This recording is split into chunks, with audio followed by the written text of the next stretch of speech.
news go. I tune into my TV show. No better way, I gotta get myself into gear. Let's go. Oh, and I feel good today with my wake up in the morning espresso.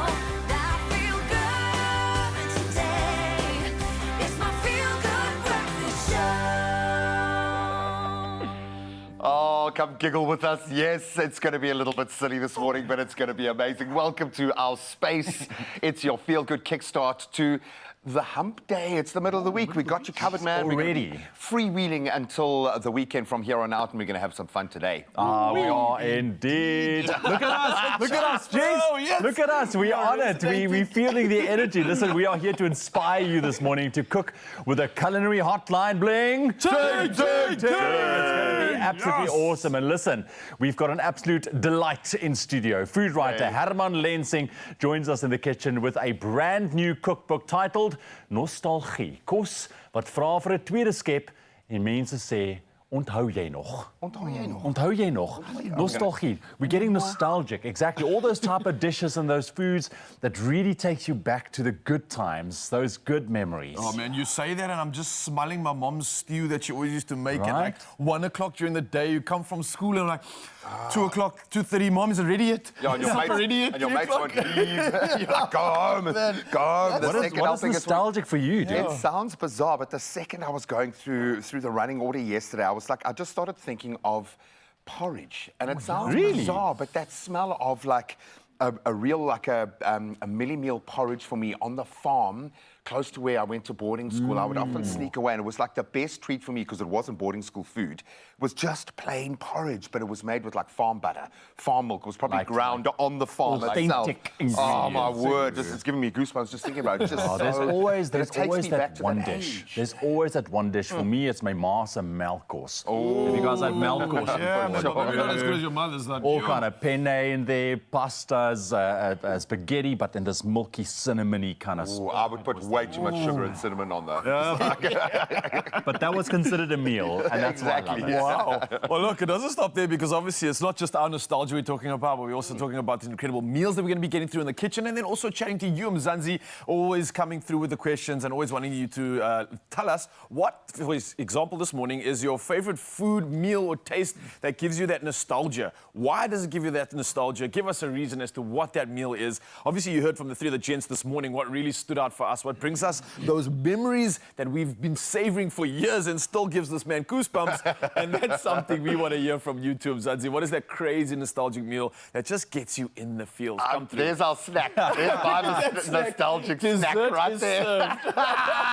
That's a main meal and some. And of course, the three gents are ready to serve you, Mzansi. So come through. The number's 0634088863. We'd love to hear from you. But right now, we're ready to serve as promised. And you've been standing by with the latest. Absolutely. Let's kick this Wednesday into gear. 3 minutes past 6 o'clock. Let's start off with your news headlines and taking a look at your national news. SA has escaped a recession by growing 0.1% in the fourth quarter of last year. Now, this against the contraction of 0.2% in the previous quarter. The latest GDP figures were issued yesterday morning by Statistics SA. Another quarter of negative growth would have meant a recession. Meanwhile, the private sector in SA last month showed growth for the first time in 6 months, due to more hiring and higher spending levels coinciding with improved business confidence.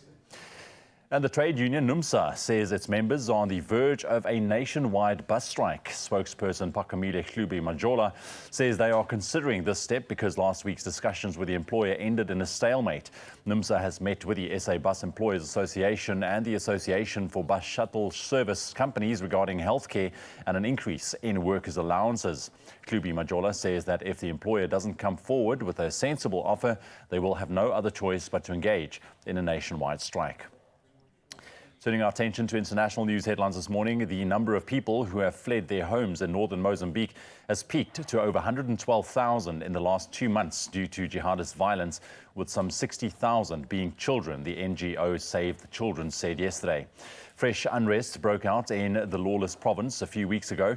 The UN Migration Agency says the vast displacement of people occurred between December 22nd and March the 3rd. Thousands of families have fled by bus, canoe and on foot. And yesterday, Meta says it has resolved a technical issue which caused Facebook Messenger and Instagram to go down. Hundreds of thousands of users worldwide were unable to access them for some 2 hours yesterday. People trying to log onto the websites and apps were finding error messages and were unable to refresh their feeds as normal. Meta also apologized to those who had been affected, saying it resolved the problem as quickly as it could. Tracking website Down Detector indicated that the outages had affected multiple countries. And we'll end up with this story. South Africans are now gearing up to pave their way to a smoother road ahead thanks to the Discovery Pothole Patrol Academy, which made its grand debut last month. Now, Discovery, in collaboration with Avis Southern Africa, officially unveiled the academy aimed at empowering individuals to tackle the scourge of potholes. Now, the academy promises not only an official qualification, but a pathway to real change. Already, success stories are emerging, showcasing the Academy's potential to drive impactful societal transformation. From repairing over 200,000 potholes to empowering future road warriors, the Academy is paving the way for a brighter, smoother future on our roads. Love that story. And that's your news headlines for the 6 o'clock bulletin. We'll have another one for you at 7 o'clock. Right now, Graham is standing by with your sports.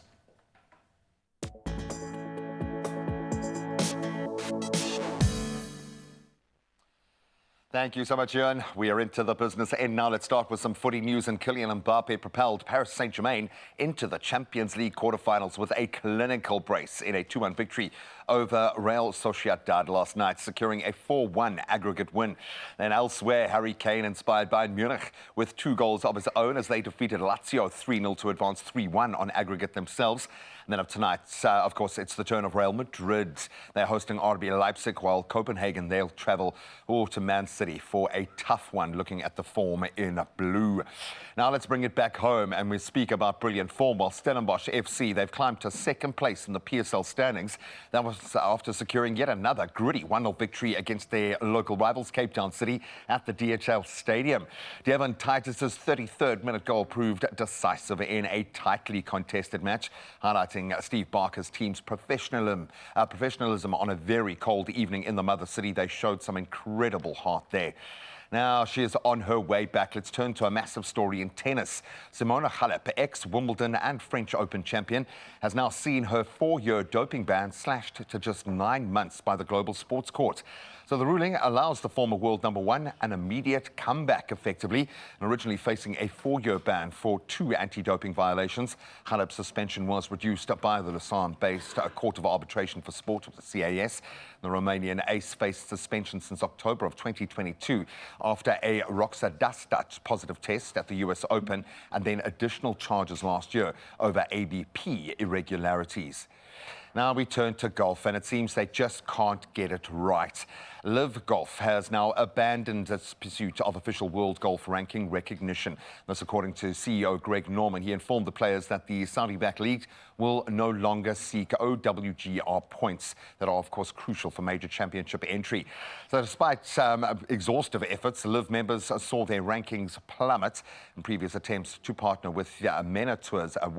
That has failed. So we'll watch that space. But at least the money is still good.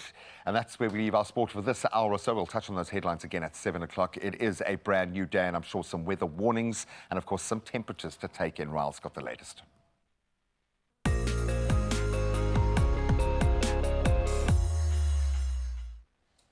Oh, yes, spot on, G-Man. We've got some warnings for you indeed. The SA Weather Service warns of extreme high fire danger conditions expected over parts of Limpopo, the central and eastern parts of the Free State, and northwest. Now, on top of this, they've also included the Tsansabana and Gamara municipalities of the Northern Cape. Now, on top of this, extremely hot and uncomfortable conditions are expected in the western Bushveld, the Limpopo Valley, as well as Limpopo's northern Lowveld. Now, the rest of the country can expect partly cloudy conditions and isolated showers in numbers of provinces today. Your temperatures will vary between cool to very hot. Well, before we dive into those temperatures, let's dive into that sunrise view of the hour, always getting us excited for the morning. And this one was sent in by Beverly, all the way from Gauteng. And look at this beautiful shot, the sun just peeking out over the horizon there. And as you can see, the beautiful shades of pink to blue coming through in the clouds and giving us everything we need for a beautiful sunrise view. Thank you so much for sending this one through. And let's keep it coming. We'll do it all again in the hour. The number's 063 408 8863. But as promised, for now though, let's take a first look at our temperatures that you can expect on your side of town.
Still very hot in Uppington indeed.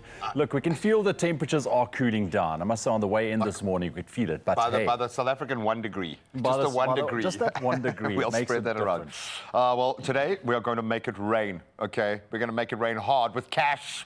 We want that to happen the entire March when you play Lotto, because the jackpots have been massive, man. And today, for an estimated 36 million rand, you can play your way into a bold new future. Yeah, my man. word. That's what we mean by make it rain. You can make it happen this Wednesday. All you need to do is pick your lucky numbers and buy your ticket. That's how you win. You can buy your tickets today in store on the website, nationallottery.co.za, the mobile app, cell phone banking, or simply by dialing *120 *7529# for the USSD. Yep, and if you need all of those details, we've got your back. We've put them on our social media channels. There is absolutely no excuse not to get your ticket. Panda, pusher, play your 6 lucky numbers and stand a chance to win the millions. And it is a big today. So please do yourself a favor. Play right now. You can do it while you're watching. Split your eyes. One's on the show. Yeah, exactly. One's on the app. Okay. You know, we can multitask. We can definitely do that. We're going to take our very first break. Your Wednesday is now officially underway. When we come back, we said it earlier, Herman Lensing is in studio. He's here with a splinternuwe cookbook. Yes. And you can imagine it's full of surprises. And love, because few people cook with this much love. And I know him and Clem are going to have so much fun in the kitchen today, 2 geniuses. And of course, the first thing that they're going to whip up to get us feeling all nostalgic is condensed milk, mustard, pork sausages. You try and combine that. I think Come it's on. only Herman that can combine something like that. Look at them, though. It's going to be amazing. But it looks good. But we'll find you or send you and show you the exact recipe. We can't send people food, dude. Don't put that out there. No. I wanted to see if there's a way that we can do it. One of you. But maybe for one. We'll see you now. Only you can make my day.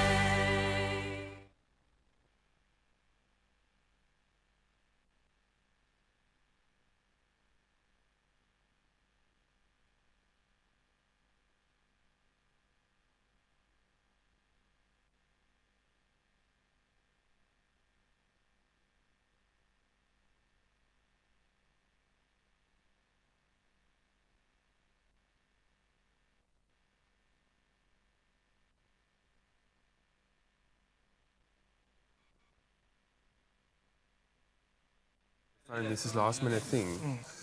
So yeah, I just want to feel a bit. I feel all fine. I just sound like a bloody.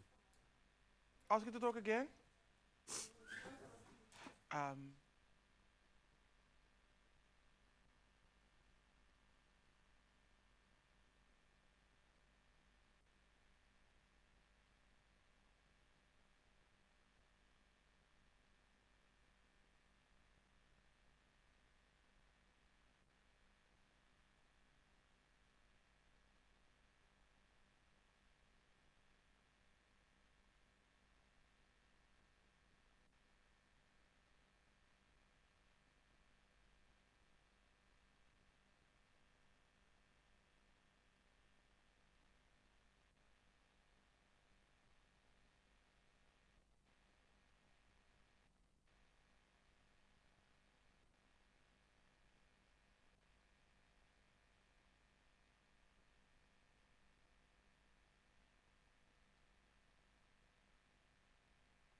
It's my feel-good breakfast show.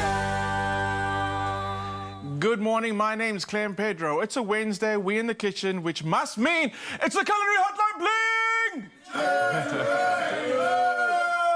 They sound so tired, it's fine, they're not going to get anything from the hotline today. But what you are going to get is an amazing food writer, stylist, TV chef, author. Herman, what don't you do? It's Herman Lenz, give him a big hand! Hello. I still don't sing, You don't say, I don't think so, I think you can. but I still don't yet. Let's get Herman on mic. Just joking. We will wait. Herman, it's always amazing having you in the Thanks for kitchen. having me, yeah. You are one of the most inspiring foodie personalities. I want to say in the country, but it's like in the world. Everything that you do is just, it's beautiful, number one. And it's got like a signature Herman look and feel. It is phenomenal. And you've put all of that into your latest book. Yeah. And we brought you into the kitchen today because we're going to be cooking from it. Yes. Nostalgia. Yeah, so I'm very proud of this book. It's actually one of the first, I've done a couple of books, but it's the first one I wrote over a really long period of time. So it tells a bit of stories from my readers and the last bit of roundup from my mom and growing up in Upington in the Northern Cape. So it's typical South African recipes with that plattelandse geure and you know that way that Tanny sometimes on the borderline of screwing the recipe up, but it actually works some way. It really tastes amazing.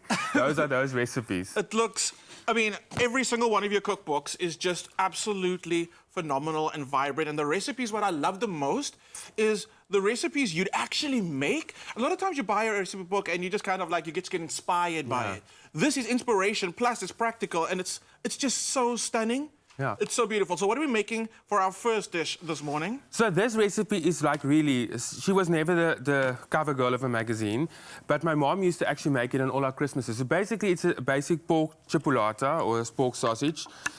And I'm going to wrap them in bacon. I mean, anything you wrap in bacon always tastes better. Immediately. I think there's a couple of South Africans I want to wrap in bacon, but let's stop there. We need to make them look better. So, Oh, okay, I feel you. So beautiful streaky bacon. I mean, yeah, you can use, if you don't like bacon, if you want to go a different route, you can maybe use like beautiful ribbons of courgette, or carrots can also look beautiful, but I mean, let's celebrate bacon in all its forms. So yeah, chipolata on the bacon. And then basically, you just roll it up. This used to be something my mom and my dad would do on Christmas days, or before any sort of, I think, celebration, we used to have these. Is it like a canapé then, as the guests come Yeah, in? growing up in Upington, the word canapé was basically like a swear word. What is a canapé? Like, what was the Yeah, a appropriate... canapé. A canapé. A canapé. Yeah. No, jy het sommer gesê 'n vingerhappie. That was the closest you got to canapé in But now we're Upington. officially going to adopt the word Afrikaans for I can't even say it. Canapé is a canapé. A canapé, Oh, yeah. okay, so like it's a little, like just a little snack as you Yeah. walk in. And I mean, it's really easy, but I mean, if you think about it, it's going to be so satisfying with, Yeah. with the smokiness of the bacon on the outside and the Perfectly. crispiness, And and then the chipolata flesh on the inside. And I suppose actually you could make the bacon a bit smaller because I think this is more bacon than sausage. But here we are. I mean, we celebrate the good things in life. We do. So what I typically would do, what I like to do is like make it a bit more bougie. So I'll take beautiful long sprigs of rosemary, skewer them on there. Oh, yes. And then it looks a bit more fancy. And obviously the rosemary will also go into the sausage and the bacon. So we'll put them on a roasting tray. We'll do all of them later. Then a bit of good olive oil on there. If you want to be really fancy, you can put some maple syrup or some Oh, honey yeah. on there Okay, as well. delicious. And then a bit of pepper, a bit of salt, and then I'm just going to put these rosemary sprigs on that. And this will roast in the oven. But now where the Afrikaans little bit of bietjie common inkom is the mustard. So this is as far as from a mustard as you can go, but it's really something that works on my like emotions. So what it is, basically, is a tin of condensed milk. I firmly believe one day when they find South Africans, 100 years from now, they're only going to find corpses of Condensed milk. We love our condensed milk, eh? As jy lang genoeg stil staan, we put you also in a tin of condensed milk. That's what we do in South Africa. So condensed milk, and then like a big glug of vinegar. I don't know if that's the right word, a skeet in Afrikaans. A skeet. We're learning all the words today. A skeet. A skeet of vinegar. And then good old mustard powder. So my mom would consider this now sweet mustard, and I believe it because it really tastes amazing. But this is the traditional recipe for soot mustard, right? Traditionally, you would actually make it the way you'll do a lemon curd, the long By way. actually cooking it. Yeah, so you take I've egg never yolk. made it before. Come, I'll show you. There we go. Okay, cool. So this is a version of that that's just not cooked. You must remember in the Platland, the Tannies had a lot of things to do. They must skinner, do the hair, you know, cook. So they used to find a shortcut to make it. So then all you do, you let it stand in the fridge for like an hour and it'll sort of thicken up. And I promise you, my friend, that sausage, a bit of this condensed milk mustard, it will work somewhere in your emotions and make you long for days gone past. What else would I use the sauce for? Anything that makes you happy. I would serve it with a leg of lamb, chicken, on its own. You know, it's condensed milk. You can even... It's condensed milk, right? Yeah. I know, I love it. It's so simple. I always thought it was such a complicated recipe. And this is the first time I'm seeing this version done like this. Yeah. I mean, if we taste it now, we're still going to get a bit of that flavor, right? Yes, you can. You'll definitely get some mustard. You'll get that vinegar. Let's see. It's like a sweet mustard. It really... I thought that the condensed milk would still be like front and forward. No. It kind of is, but then it just... That acidity of the vinegar, and a little bit. It's not even heat. It's not heat. It's just That's like subtle. like the breath of mustard coming through. That's actually delicious. Yes, I'm trying to think. Would that be like amazing with that gammon? Would that work with Definitely. gammon? Christmas gammon, lovely. Leg of lamb, like I said, chicken, roast chicken, on a sandwich. Yeah. That is very, and it's very South African. But the number one is with a canapé. Have it with a canapé. There you're happy. I love it. Okay, so these go into, like I said, the oven or an air fryer. The thing is, everybody's on an air fryer. Air fryer on the braai would be perfect. Definitely, yeah. So I love this. It's pretty cool. It's also something that you can prep ahead of time. Definitely. So then you just kind of like pop it in quickly to cook. And I mean, if you don't like pork, you get beautiful, you get beef chipolata, so you can do it with beef. Then I say you can go the route of courgettes, beautiful carrot ribbons. I like the idea that you can make veggie options of it. Okay, so we're gonna pop these into the oven right now. They're gonna get beautiful, crispy, and delicious. We're gonna plate it up in a little bit. And what are we making in the second part? One of my favorite things is a chicken with a beautiful like curry, like a sisati almost. There we go. You are not gonna wanna miss that. And if you want any of the recipes that we just did right now, go and check out the recipes on expressoshow.com. Hardeman's not going anywhere. You heard what's coming up next. On the Culinary Hotline, bling! Yeah. Very butch.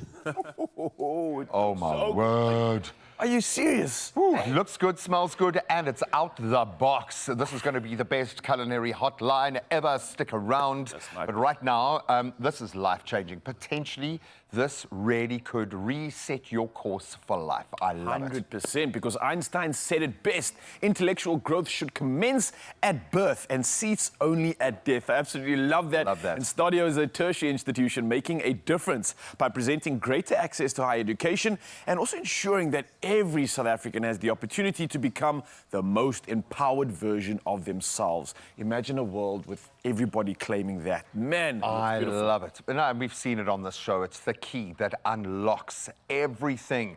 So they offer, obviously, various accredited qualifications, as we covered earlier in the week, via contact, distance, and blended learning, so they can fit into what your life looks like. And there are so many entry points. They've got 9 campuses, over 46,000 students. Wow. And it's a very different kind of model. So whether you're kind of entering into that final phase of school or you want to go back and shore yourself up, they will find a way. But we have got some massive, massive news. Yeah, they're definitely making it work, but it gets even better because one lucky person stands the chance to win a year's tuition. Wow. That's a year's tuition bursary with Stadio Higher Education, and that's something that could level almost anybody up. So if you have matriculated but haven't secured a place to study, or you want this to be the year of your career growth, then this is definitely for you. This is massive. And if you want to enter, and I really suggest you give a shot, WhatsApp Stadio to 068 565 4114. We'll keep those details up for you.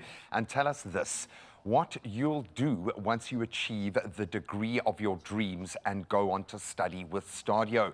That competition closes on the 15th of March. I have a feeling we're going to get a ton of entries, so make yours good. But you can find all those T's and C's that apply on stadio.ac.za, and all the best of luck. I absolutely love this, man. It's like investing in yourself, and we really sure. need to do that. And speaking of investments, we're going to bring that conversation to the forefront because we're going to be talking about investing in the future of South Africa, a great conversation that you could also be a part of. And then there's an opportunity to invest in education at the very lowest level that could change the future of young children in the most dramatic way. And we'll delve into that conversation in just a moment. Yeah, we've got a host of the most here. It's something about cheese it or leave it. Are you ready, my friend? Oh, what's it going to be? Only you can make my day.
It's my feel-good breakfast show. Welcome back. You are tuned into your Feel Good Breakfast Show. This is Expresso only on S3. Welcome if you have just joined us. Right now, Patrice Motsepe once said, education is at the heart of achieving your dreams. Developmental play goes hand in hand with learning and is the foundation of quality pre-primary schooling. We all know how important that is.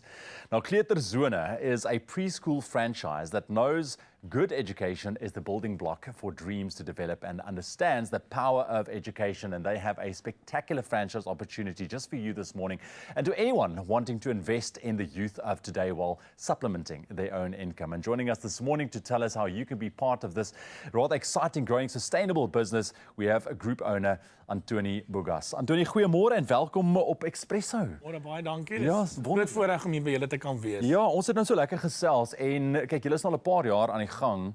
Yes. En dit lyk of dinge goed gaan. Hoe lyk dinge met Kleuterzone op hierdie stadium as ons nou landwyd kyk? Ja, ek moet vir jou sê ons het begin in 2018 het ek die heel eerste skooltjie begin en dit was daar in die Vrystaat, in die Noord-Vrystaat. En ja, ek het nooit gedink in my hele lewe ons gaan 8 jaar later jy weet op 102 skole staan reg oor die land nie. Ons het regtig duisende kleuters en dit is wonderlik om 'n verskil te maak in elke liewe kind se lewe wat by Kleuterzone skool gaan. Ek sê altyd ons is gebaseer op Christelike waardes en dis vir ons baie belangrik om 'n afgeronde kind in die wêreld in te stuur. Ek wou juis raak aan julle waardes want dit is iets wat julle baie hoog ag en dit kyk, dis ongelooflike groei. Mense kan ook sien die nood vir ouers om hulle kinders iewers heen te stuur wat hulle kan vertrou. So wat is presies die waardes? Jy het gesê dit is Christelike waardes, maar wat anders fokus julle op? Ja, kyk, soos ek sê, ons is Christelik gebaseerde skole. Ons volg die Christelike waardestelsel of stelsel.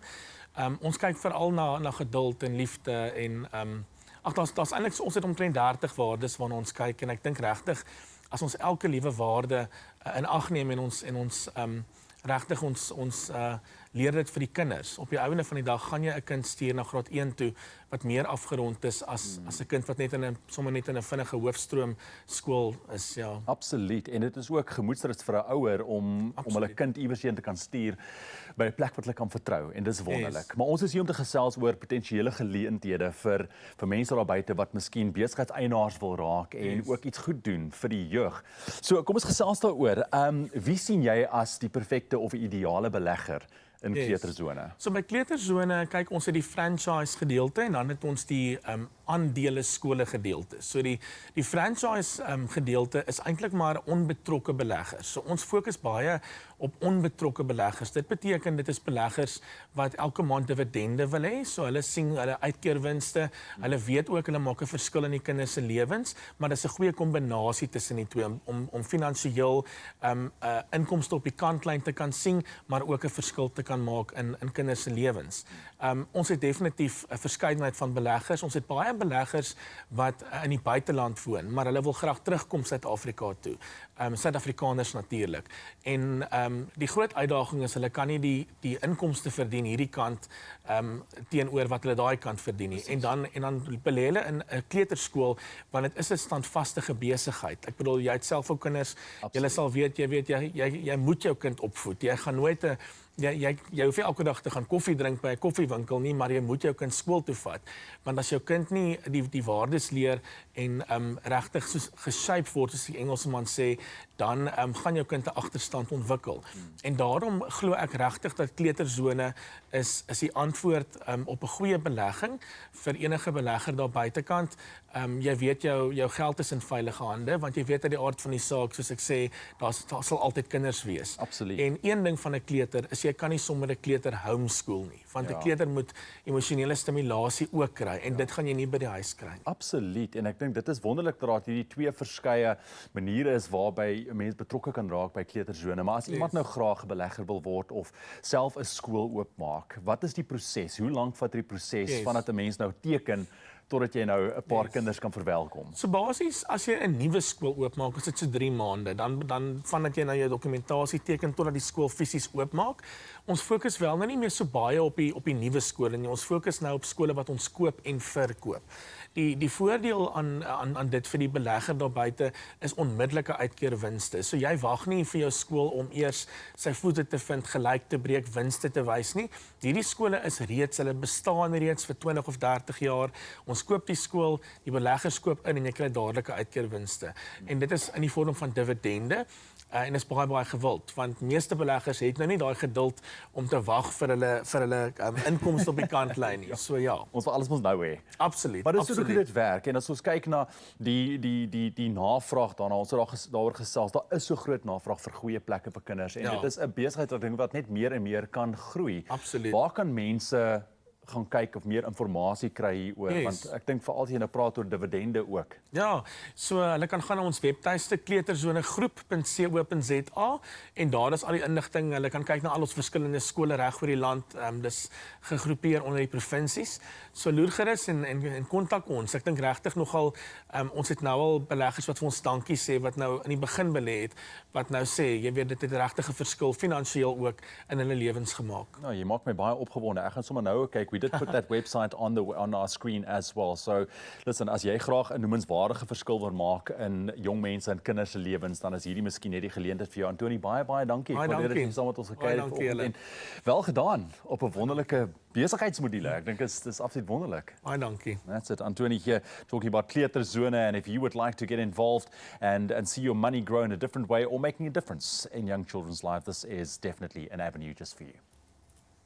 Oh, we love that opportunity. And right now, as you pack your child's school lunch, there might be an opportunity as well to get even cheesier. Yes, we are the masters of cheese on this show, but we do love it, especially when we're cooking, because you can add it to just about any meal and people will love it. But today, we are putting our love for cheese to the test in a fun game called Cheese It or Leave It. In fact, it's the perfect game for this show. I will read out some different meals and food pairings, and then our two contendants here, they'll tell me if they will cheese it or leave it. And they are two very cheesy individuals. So I don't know how we're going to add even more cheese, but we're going to try. If you love cheese or you don't love cheese, you can play along with us. It's perfectly fine. You love cheese? I love cheese. We love Wow. cheese. You as well, right? I love cheese. Are you smelly cheese? Smells like foot cheese? Or are you like a light Any cheese, man, I'll do it all. Lekker blauwkaas. You're buzzing, bro. Look at him. He's like literally buzzing in his chest. Let's go, let's cheese it. I don't actually have real cheese, dude. I'm sorry, okay? But this will be But I'll fun. ask Herman. I'm sure you brought some with. Already we start with a spicy one, okay? Ooh, okay. Cheese on eggs.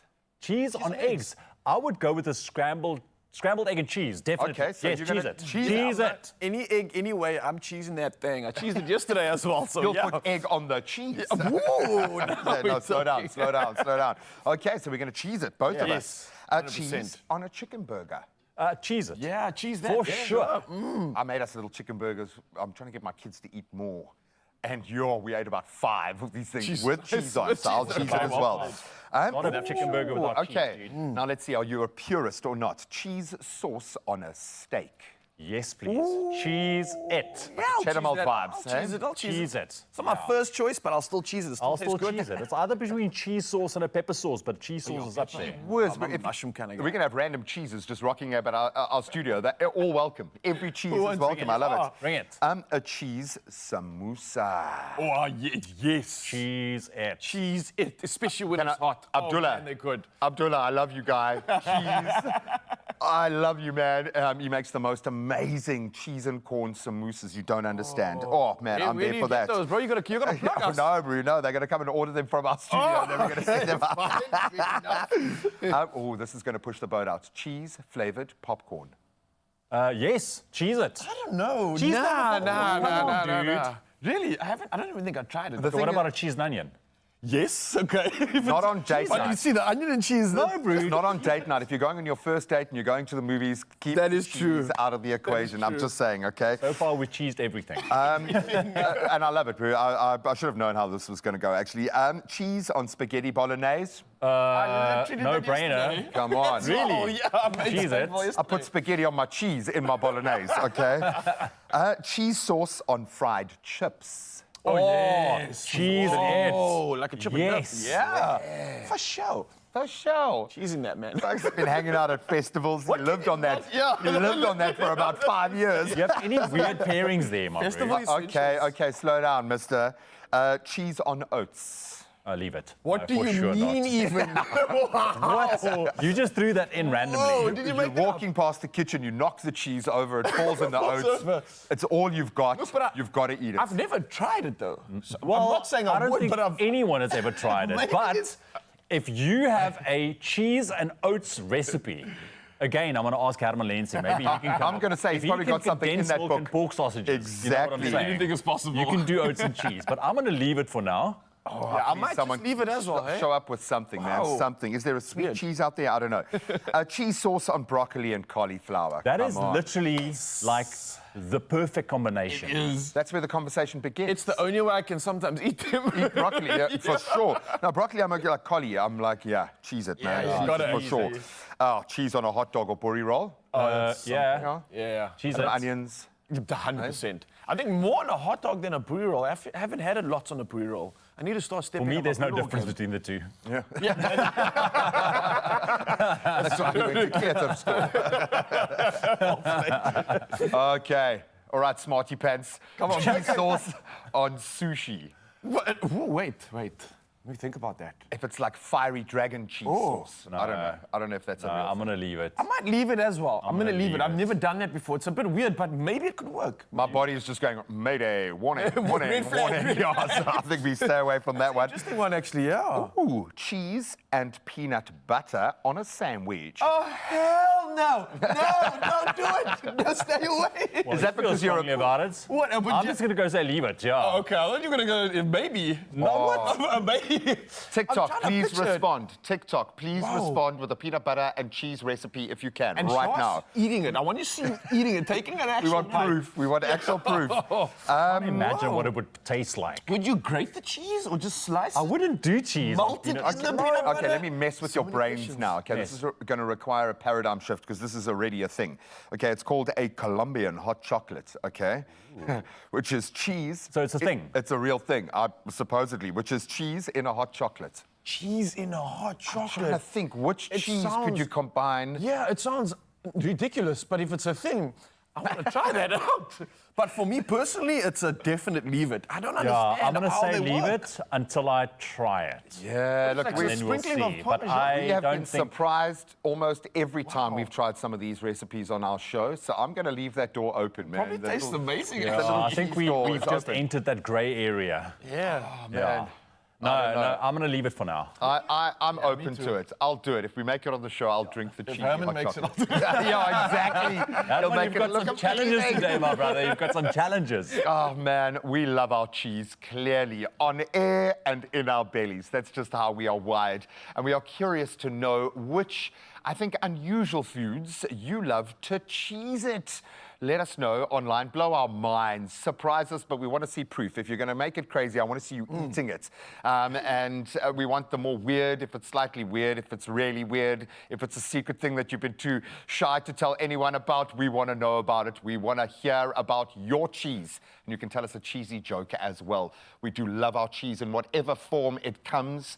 Honestly, you can put it with almost anything we've proven. Almost. You know what's anything. nice? What? It's grated cheese on a pancake with cinnamon sugar. No. Grated cheese and No, some my boo. crisps. Yeah, I'll Don't, cheese it. Ooh. I'll cheese it. I'll cheese don't it. diss it till you Anything try else, it. I'll cheese it. It's amazing. Gherkins. wrap. From salads to snacks, savor the delight. Clover's feta, smooth and creamy, makes every bite just right. So we know what's coming up, and that's definitely challenging Herman to a lot of different recipes after we've been I'm discussing still things. waiting for that cheese and oats, man. If you can prove to me that it works because I love my oats. Well, luckily that is not what Herman is going to be making for us this morning. He's got a brand new, exquisite cookbook. He is here for the Culinary Hotline, and he is going to be whipping up a beautiful chicken recipe done Lensing style, which is going to be mind-blowing. We've also got 2,000 Rand cash to give away. Yes, we're announcing another winner, and it just might be you. Stick around and find out. It might be in your pocket already. Only you can make my day.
It's my feel-good breakfast show.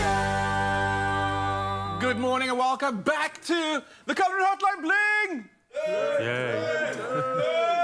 I'm not even going to ask them to do it again because these people, I know who they are, they're getting nothing. You see this chicken? You're not getting any. Okay, now they look sad. It's okay. Culinary Hotline Bling!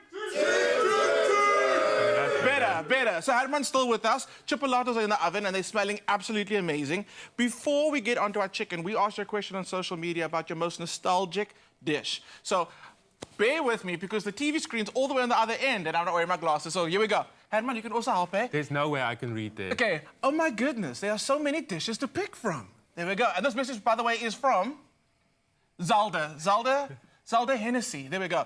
She says, oh my goodness, there are so many dishes to pick from here, but if I had to narrow it down, definitely Cook Sisters, because it's the very first thing my mum and I ever made together. We love that. And beef boykie, because that was my late dad's speciality, and he made it so often when I was a kid. Guys, first, clap for Zalda.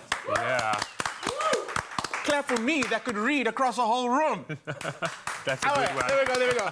And Zalda, I agree. Cook Sisters and Kus Sisters, okay, are like, they're just purely South African. So much so that it becomes a ritual.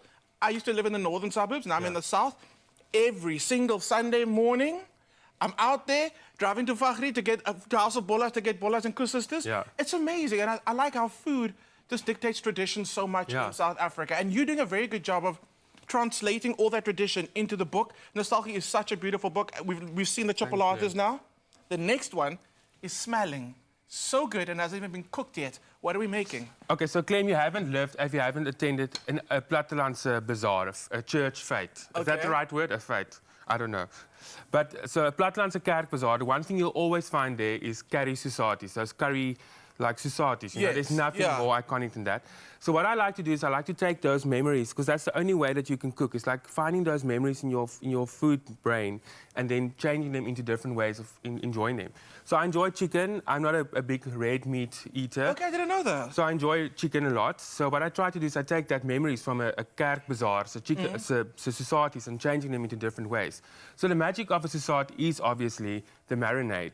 So the big thing between a society and a kebab. I was going to ask, okay. So that's the one thing I preach about all the time. You can only call something a society if it gets a hot curry marinade like we're going to do now. The rest is a skewer or a kebab. Let that just be there. Let's just spread that gospel. So this is a society-inspired chicken, whole roasted chicken? Yes, whole roast chicken. Okay. Obviously, you can do the kebab, society style also with like chicken breast or thighs, whatever you want. I enjoy like beautiful roast on the table, because for me that says family, that says wholesome, that says come, welcome to my table. And tell me, the thing about the ingredients, if you had to take a top-down shot, right? Don't look at the chicken and you go, what country does this come from? Hands down, South Africa. There's no, you can't even argue about it. Yeah, I mean, it's a beautiful mix of like the jam and the chutney with the spices, and it's giving a little bit of pickled fish vibes just because of seeing these spices lined up with the onions, and we're so close to Easter. It is so beautiful. How does it all come together? Okay, so it's a very easy marinade. So what we start off is I've got a little pot here. Just put the heat. We can swap sides. Let me swap. Okay, like a... Are we missing a chicken? I've got no, there's a chicken there. I'm just going to show you how to make them. Okay, cool. We got one going, marinated ready. Okay. So the secret to a good society or anything you marinate in curry is it needs time. So I would normally make this sort of 2 or 3 days before the braai or before I serve it, because you want that flavours to really go in there. So what we start off first is a lekker groot skeet olijfolie or olive oil. Growing up in the platteland, we never knew olive oil, so it probably would have been something like canola or plain sunflower oil. Can I tell you what my grandmother used to do? She used to have her own chickens. Yeah, that lady was resourceful. When she did slaughter the chicken, she would render the fat out, and then she would just keep chicken fat, and that was the fat that we were raised on. You must have been a very happy family. Yeah. Okay, so oil is nice. Definitely, but look at what chicken fat... No, chicken fat. Actually, no, I think chicken fat is actually healthier. Or using actual animal fat is healthy. We don't use the word healthy, but, I mean, it's amazing, the results you get from cooking in animal fat, so... I just choose to ignore it completely. Fat is healthy. Look at me. Healthy. It's Thank you, all thank you, Ma. Thank you, Ma. There we go. Okay, so spices going. So first we do our onions. So the thing about making a curry marinade, you have to slice your onions, not diced, sliced onions. That's what makes it a curry marinade, a tipi society marinade. So those goes in. You're just going to saute them off a couple of seconds, just to let them sort of you sweat the onions basically. Right. So Are just we not let looking them, for color? We're just looking to soften them? yeah, I just want them to Yeah. relax a bit and like, I'm happy to be here. Okay, let me start with a nice, like a, you can choose whatever, like a medium, I use a medium curry powder because I don't like the heat too much. So like a big curry powder. Then for that color, obviously turmeric. Nice turmeric. I don't put too much turmeric. Be careful with turmeric. It can make your dish very bitter sometimes. Okay.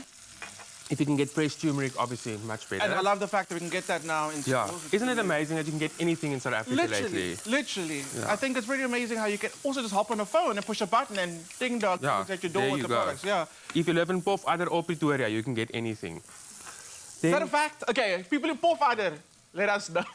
If they get fresh turmeric in Pofadder, I promise you, then I'm never going to complain about anything again. Ever again. I would love to know. If you live in Pofadder and you can get fresh turmeric, let us know on our social channels. Or send us a voice note.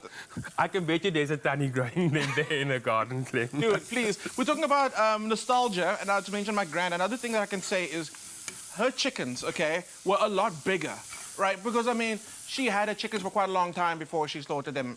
We're talking about animals right now. Okay. And the chicken itself would be a lot tougher because it's a bigger, older chicken.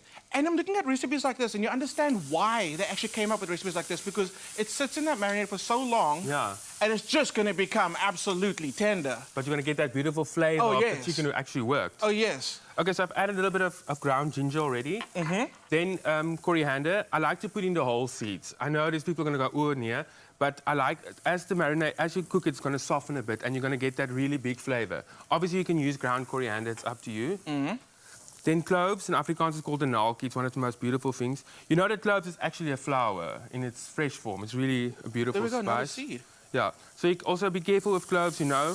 I like to put them in there because it's interesting if someone at the table bites on it. That boring guest, you get some reaction from them. There we go. So, Herman, I need to stop you for a second. No, you keep on going. Okay. We're going to have to cut you, but when we come back, we're going to see how Herman's putting the final touches to this beautiful marinade. Don't go anywhere. We're going to be back with more Culinary Hotline Bling. Ding, ding, ding. Oh, absolutely amazing. I wish you could smell what is coming, the aromas coming out of the kitchen this morning. Just incredible. And no, we are not opening a takeout, so you can't order the food from the show. I'm so sorry. But we can still give you a little something this morning. And I think we focused on an amazing new introduction into the world of medication. I think medication provides the necessary support and treatment in moments where children need just a little bit of help. They've got to feel better. Their body's got to be a bit stronger so they can fight it themselves. And Panado is giving you that and a whole lot more with the added bonus of winning 2,000 Rand in cash. Yeah, and it was really simple. All you had to do was name one of the 4 additive-frees, well, which is in the new grape, and it's free from. And we had options, so we wanted you to tell us why Panado Grape is the clear choice for you as a parent. And of course, using the hashtag Power to Fight Pain and the hashtag PanadoSA, which was also essential. And we asked you to come through on our social media competition post.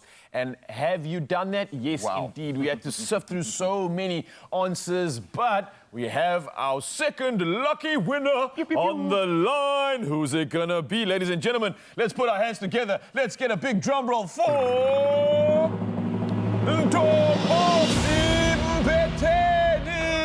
Congratulations, sister. Ntombomzi commented this. I love the fact that it is sugar-free and its versatility as an option for the whole family because it's used from birth, literally, to lower those fever temperatures. Hashtag PanadoSA. Hashtag Power to Fight Pain. It's the temperature thing for me is the game changer. 100%. So let's celebrate with this incredible winner this morning and wish her right now a massive congratulations. Good morning. How are you feeling? Good morning. I'm good. And how are you? Oh, very good. All the better for connecting with you. Congratulations. You have just won yourself 2,000 Rand in cash. Yes. Oh, absolutely beautiful. What are you going to spend the money on? Sorry? What are you going to spend that 2,000 Rand on now that it's yours?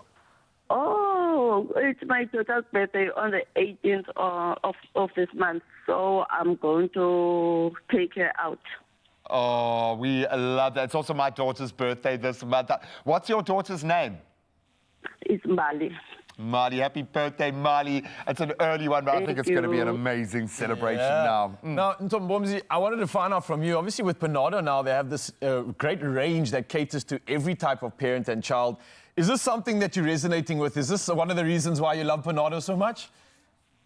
I love it because, as they say, Panado is a dose of care for those who really need it, so we can pass on dose of care to the loved ones. As love is universal, so no one can be left out. So I love it because it's going to help the whole family. Oh, I love that. Now, I think as a parent, I can also speak from experience. It makes a massive difference when you can treat everybody from the same source, but especially our little ones. Oh, congratulations. Enjoy the birthday celebrations at home. And of course, there are more opportunities to win and win big. Medication is a trusted ally that we all need. And Panado Grape is giving you the chance to be one of the, now it's 8 lucky winners left out of the 10, getting their hands on 2,000 Rand cash, and here's how you do it. Panado Grape gives you the power to fight their pain in a new flavor that tastes great. I mean grape. To celebrate the new grape taste, this 4th to the 15th of March, Panado offers you 10 chances to win 2,000 Rand cash. Just answer the questions on the Panado post on Expresso's social media pages using hashtag PanadoSA and hashtag Power to Fight Pain. T's and C's apply. Panado Grape, it's a clear choice in fast pain and fever relief. Herman, Clem, what is happening in the kitchen? I'm just excited. There's 2 beautiful chickens here now. Look at that. Oh, come now. Rusela, Herman is hier op sy bek geval hier. Yeah, I mean, I was talking about myself and that one. Okay. I'm sorry. Look, we can explain exactly what has been happening and what still is happening because Herman looks very busy with a marinade. And it smells amazing. It does smell amazing. He's going to take us through what exactly is in there. So I've added the wonderful lady, the icon of South Africa, Mrs. Balls. What would our life be without Mrs. Balls? I think she also needs a round of applause every day. Yeah. Can't do without her. Yeah, so some Mrs. Balls in there, peach chutney, and then some apricot jam. Also, again, that sweet notes that's so typical South African. We love using sweet spices. And then any marinade needs acidity. So I added a big skit of white wine vinegar, and that's what you do. You're going to tell us about that big skit a little bit later on. But also, Herman is gearing up to make a delicious 3 milk pudding, but he calls it something else. That's very, very fancy. No, I even can't pronounce it. It's basically a malva pudding that keeps it a little bit Mexican-inspired. Tres leche, 3 milk. Tres leche. All right, after the break, stick around for that. Only you can make my day.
Yes, Zanzi, welcome back to your Feel Good Breakfast Show, a show filled with so many culinary delights. Herman still blessing us with the most, and we're diving into great conversation. But before we do all this, once again, official duties must commence, and you are standing by with the latest.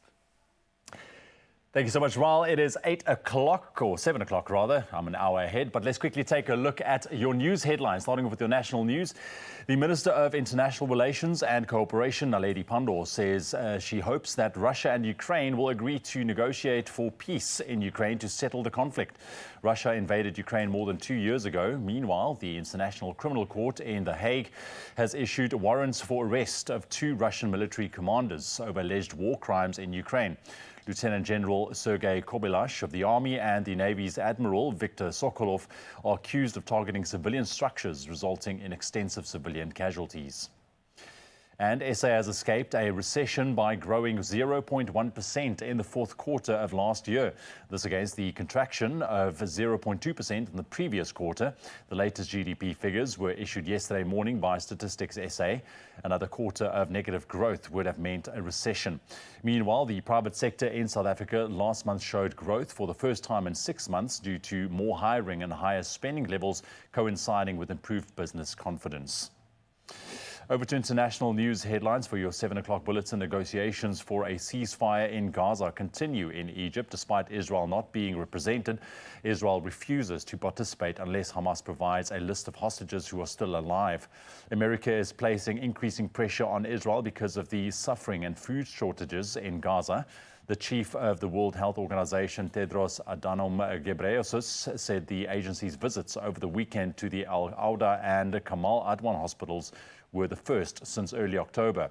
Ghebreyesus afterwards spoke of, and I quote, grim findings. At least 16 children have succumbed because of a lack of food. And the number of people who have fled their homes in northern Mozambique has peaked to over 112,000 in the last 2 months due to jihadist violence, with some 60,000 being children, the NGO Save the Children said yesterday.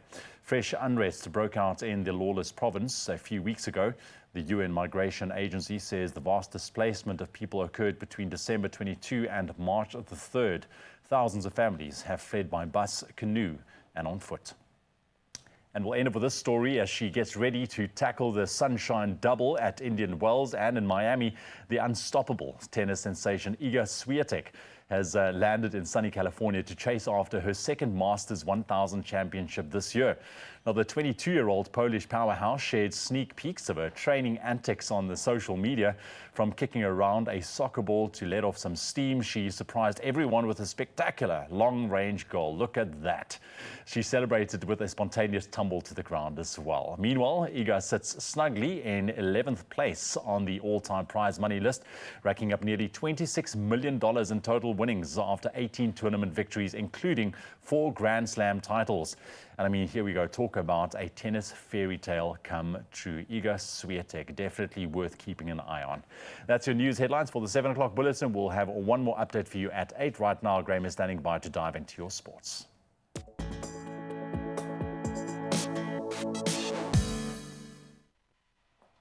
Thank you so much, Joan. We've got a very high-profile tennis story coming up in a moment. But first, let's get the tail of the tape from yesterday's footy, and we start with the biggest stage of all. Kylian Mbappe propelled Paris Saint-Germain into the Champions League quarterfinals with a clinical brace in a 2-1 victory against Real Sociedad last night, securing a 4-1 aggregate win. Meanwhile, Harry Kane, he continued his march inspired by Munich with a 2-goal stint of his own as they defeated Lazio 3-0 to advance 3-1 on aggregate. Then tonight, it's the turn of Real Madrid as they host RB Leipzig, while Copenhagen, they travel to Man City, and that's going to be a tough prospect looking at their form at the moment. Now, speaking of good form, we bring it back home, and Stellenbosch FC, they have climbed to second place in the PSL standings. That was after securing a very gritty 1-0 victory against their local rivals in Cape Town City at the DHL Stadium. So Devon Titus, his 33rd minute goal proving to be decisive in a very tightly contested encounter, highlighting Steve Barker's team's professionalism on a very cold evening in the mother city. This team has got their click at the moment. Now, I mentioned that big story in tennis. Let's jump right in. Simona Halep, ex-Wimbledon and French Open champ, has seen her 4-year doping ban now slashed to just 9 months by the Global Sports Court. So the ruling now allows the former world number one an immediate comeback, effectively.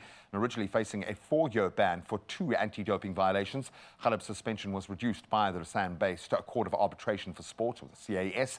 And the Romanian ace, initially facing a suspension since October 2022, that was after a roxadustat positive test at the US Open, and then additional charges last year over her APB irregularities.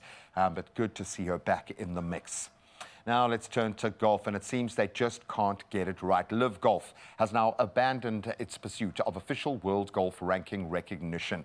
CEO Greg Norman informed the players that the Saudi-backed league will no longer seek OWGR points that are, of course, crucial for major championship entry. Despite efforts, Live members saw their rankings plummet, and I'm sure their bank balance go up. But previous attempts to partner with the MENA Tour also failing, so haven't quite found the right partner yet. But we'll watch that space because the money keeps pouring in. And that's where we leave our sport for this hour. Let's see if the roads are waking up.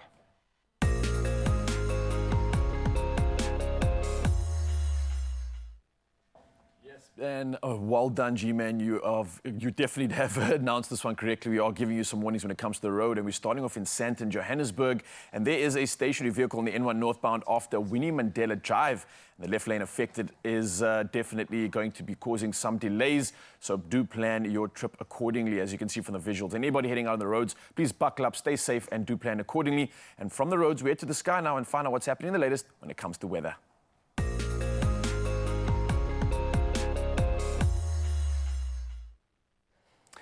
Diving into weather right now, and displaced families from Monday's storm in the Eastern Cape are calling for government assistance. Now, heavy rains and strong winds left a trail of destruction in local municipalities of the Amatoli District Municipality.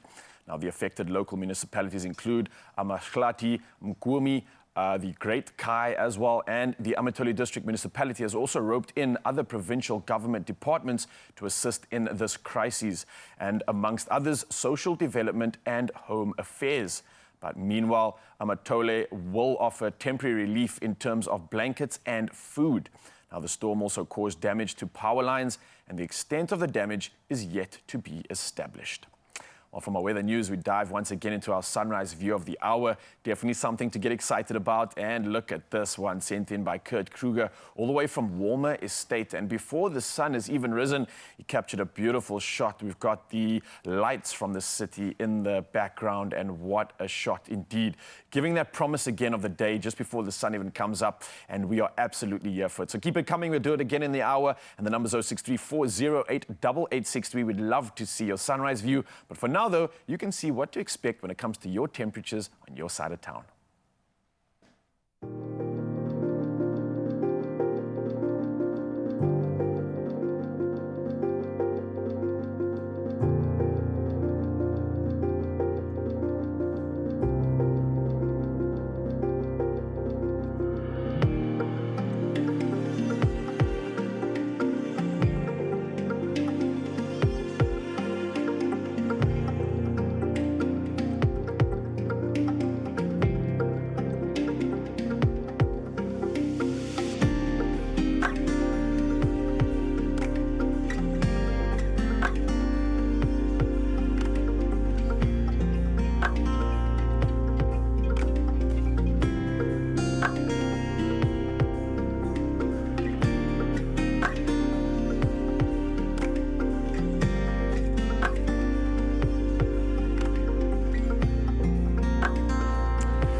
Lovely, what a morning. I know Herman comes from Uppington. Yes. So he's used to this kind of heat. I want to ask him what the hottest temperature he's ever experienced there. If we're still getting this in March. Must be the heat in the kitchen. It is, and he's bringing the heat in the kitchen. We've got more Culinary Hotline coming your way just after this. Yeah, man, he's making a dessert, a different kind of dessert with 3 cheeses and all kinds of different 3 things. milks. 3 milks. It's not milk course, or it could be. We just don't know. It's interesting, but he calls it fancy. It's a tres mex something, which is a play on a malfa or something, yeah. Tres meche.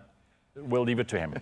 And then, listen, Tropica Island of Treasure. It is, I think, one of the hottest topics at this stage.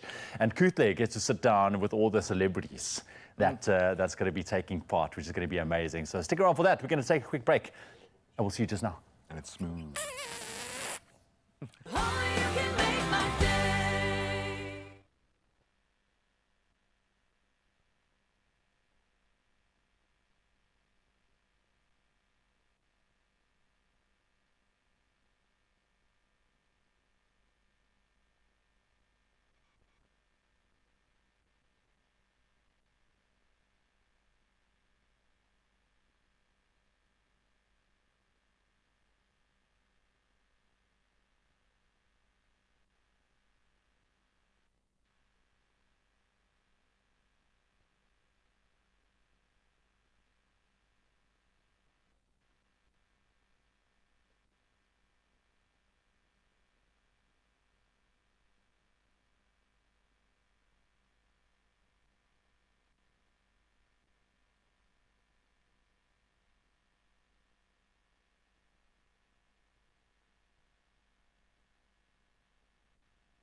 It's my feel-good breakfast show. Welcome back to another installment of the Culinary Hotline Bling. Things are smelling amazing in the kitchen. Chicken's in the oven. The chocolates are coming out in a minute. We've got the tres leches cake, which has got people confused. People are a little bit like the 3 cheeses, the 3, I don't know. But before we get started, we've got 2 voice notes. Let's have a listen to our first one. Good morning, awesome breakfast show team on television. Mrs. Nirmala Devi Mudley of Gauteng. My nostalgic taste bud would be mutton curry with soft cooking potatoes anytime. And not often, but yes, I would hold on to that as my nostalgia in menu. Have a blessed day. I feel like chicken soup to people is like what mutton curry is to South Africans. I can actually taste that potatoes Right? now. They take on that color of the curry. That's You know, I can, it's like- I close my eyes, I can taste it. It's in there. Okay, Yeah. guess what I'm having for dinner tonight? Thank you so much for the voice note. Absolutely love it. We've got a second one. Hopefully someone from Pofadder. I don't know. Turmeric. Turmeric. Let's hear. Wow, it's me, Renston Young. Now you got me started. Cottage pie was also one of the cottage pie, yellow rice, and sweet carrots. Oh, yes. I remember. Yes, that was also one of the finest when we were younger. That was always the warming up the house, and yeah, that's. Yo, you just put a smile on my face. It's taking him back. It's taking him back. Thanks a lot.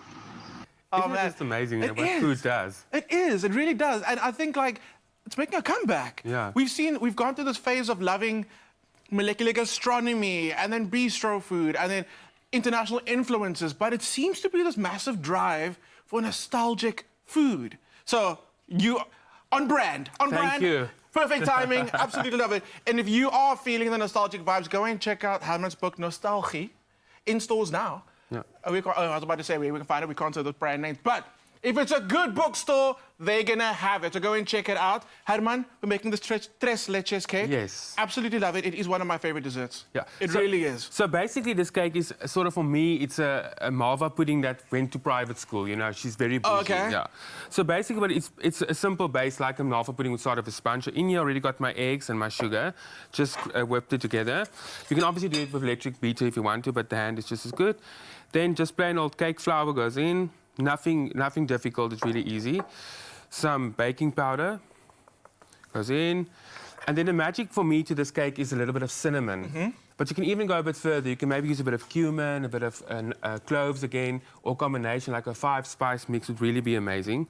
It's just that it brings that little bit of different perfume to this lady. And then if I think of malva pudding, I always taste vanilla or caramel essence. Yeah. So just you can just plain old vanilla essence goes in. And then, well, actually 4 milks, but then just a little bit more milk It's goes cuatro in there. leches. Look at you, man. Ons sê net 4 melk. Do you know, okay, I've got a trick. If you ever want to sound like you're speaking Spanish, spell socks, but say it fast. I'm scared because I'm No, gonna... it's not a fluke word as well. Socks. No, spell it. You got to spell it. Oh, S-O-C-K. I can't even spell socks. S-O-C-K-S. S-O-C-K-S, yeah. Right? Cruz, our cameraman at the back's going, what?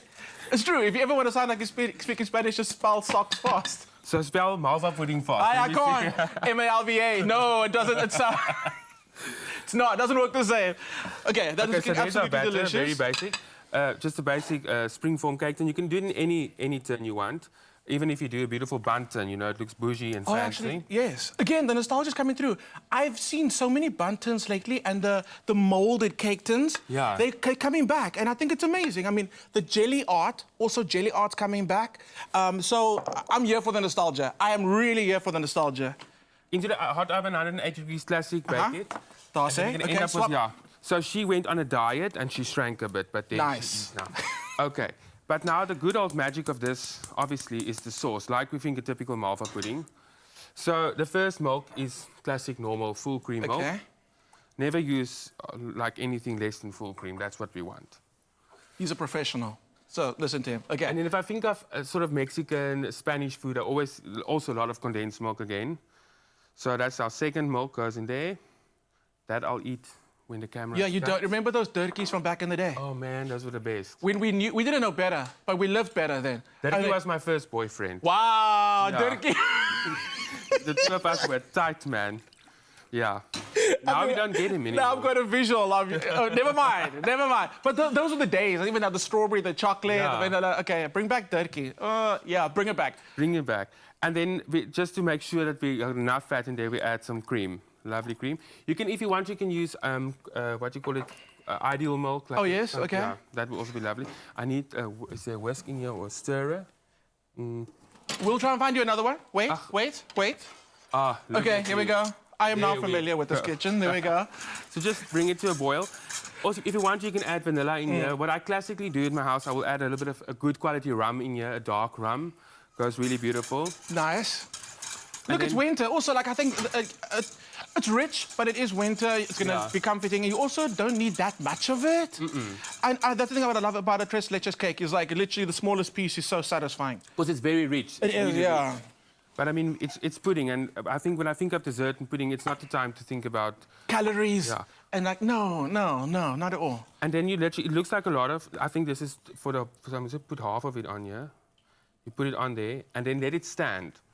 And then this girl is gonna like all of that beautiful condensed. With emotion, you got to close your eyes. Yeah, it's gonna go in there. Just feel it. It's lovely. I can taste it already. And then when you unmold it, it's gonna look something like that. Yes. And then you can serve it either with beautiful just whipped cream. I think just to balance out, you can use something like a creme fraiche, something with a bit more acidity, or even just custard. Oh, I mean, why not? So let's just check on these chipolatas quickly. The canapes. The canapes. It smells amazing. We can totally let it go for a little longer, but I just wanted to show everyone how beautiful they look. As you can see, the top ones have already started getting that beautiful color on it. I'm imagining these dipped in that sweet sauce. It'll be so good. Herman, you've been absolutely amazing. Believe me, you do want these recipes. Go and get Herman's new book. Also, go and check the recipes out on expressoshow.com. Herman, I feel like you're going to be coming back a few times this year. I would love to. We love it. I'm sure you love it. So make sure you're tuned in for next week's when we have a more Culinary Hotline Bling. Ding, ding, ding. It's still too butch for me. Ting, ting, ting, indeed. Herman Lensing whipping up the most this morning at the Culinary Hotline. That was lekker. Man, and you have to see the book to believe it. The pictures are amazing, but the food is incredible. Now, speaking of incredible, yes, we have been buzzing because Tropica Island of Treasure is back and it's heading to Zanzibar. Yes, it is, and all the celebrities came together to enjoy a lunch and kick off the competition. And of course, Culinary was there to soak up the treasures of it all. Tropica Island of Treasure. It was actually at Gigi's restaurant, which was in Midrand, and I know this was something to be looked forward to. Everybody got involved in this, and I know Culinary is going to probably lose a mind as well. Let's quickly take a look.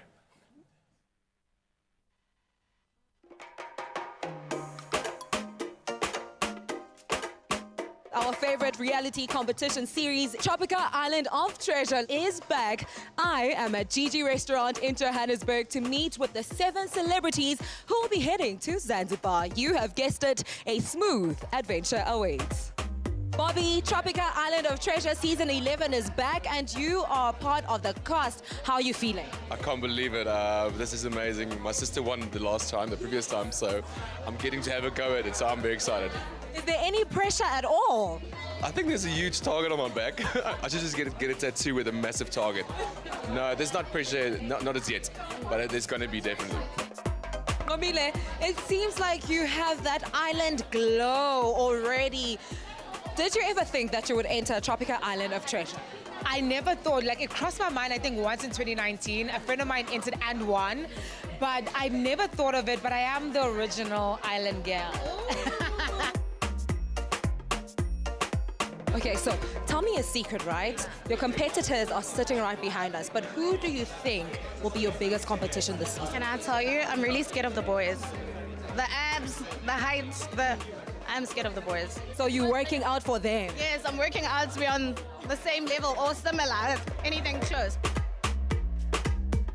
So you have scouted some of your competition, right? Do you feel like there's one particular person who will be trouble just standing in the way of you reaching that 1 million rand?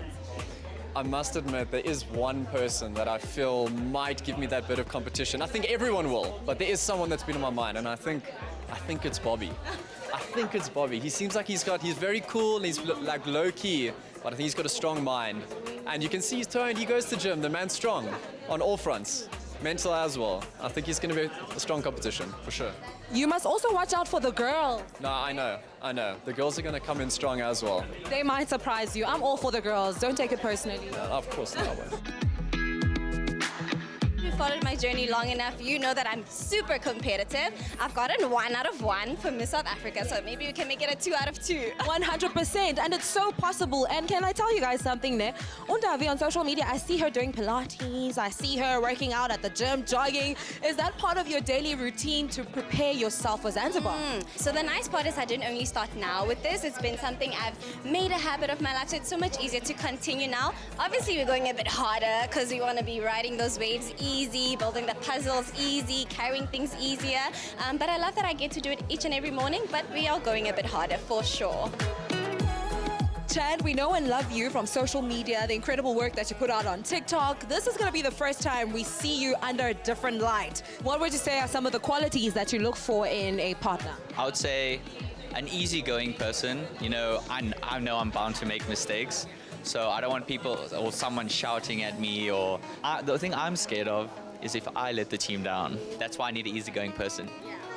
So you need an easygoing partner to ensure that you reach that 1 million rands. What? Because it's 1 million rand. And if I be making mistakes, I don't need someone on my back saying, hey, you need to pick up. Okay, actually, maybe I do need someone. I want someone who can solve puzzles or riddles, anything that's like mental game has to be strong. Guys, please, if you're auditioning, if you're entering mental game, strong. I'm definitely looking for a team player to help me get through this. A smart, intelligent person who's also going to have a lot of fun with me. You know, at the end of the day, this is a fun competition, and I think if we have fun, we're going to win it. So that's the game plan. What drew me to Tropica Island of Treasure Season 11? The prize money. Hello. I think that's like the easiest drawing card. And also it's in Zanzibar. So never been to Zanzibar and I've never won a smooth 1 million rand. Mo, the excitement for season 11 is in the air. I don't think it's containable at this point. Any top tips for people who want to audition? Tell us why you would be the perfect match for our celebs. Tell us what your strengths are. Tell us how you would support them into getting to that smooth 1 million rand. And also don't forget to show us your smooth tropical outfits as well as your smooth moves. Everyone is so excited to embark on this unforgettable journey where the sun, sand and stars align for an incredible season ahead. To be a part of Tropica Island of Treasure Season 11 is very simple. Post your audition tape on social media using the hashtag Tropica and don't forget to tag @mytropica. And who knows, you could be a part of the season joining these incredible celebrities in paradise.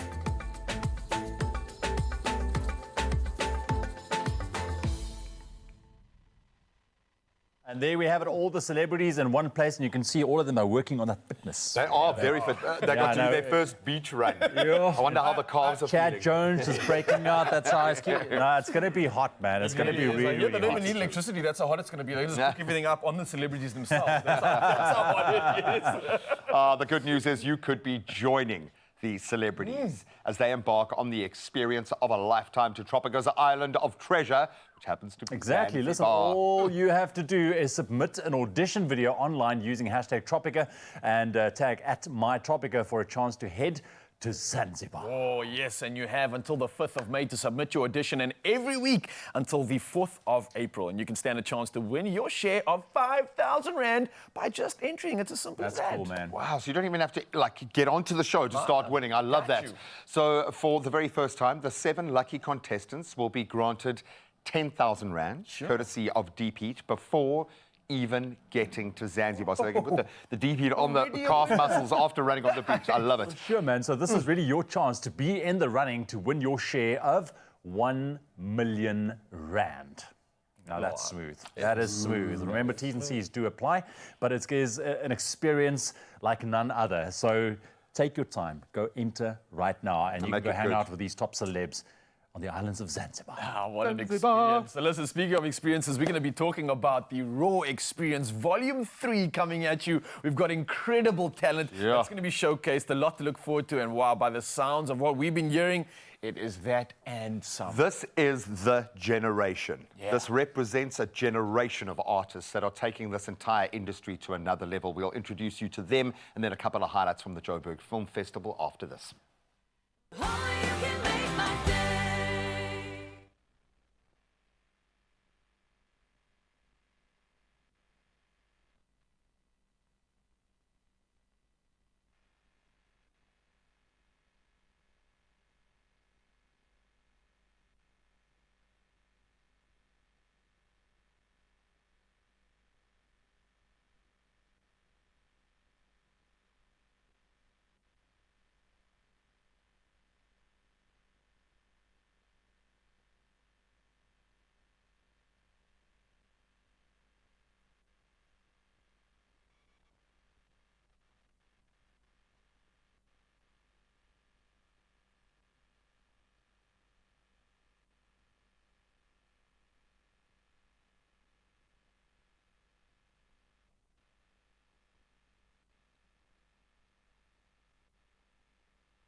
It's my feel-good breakfast show.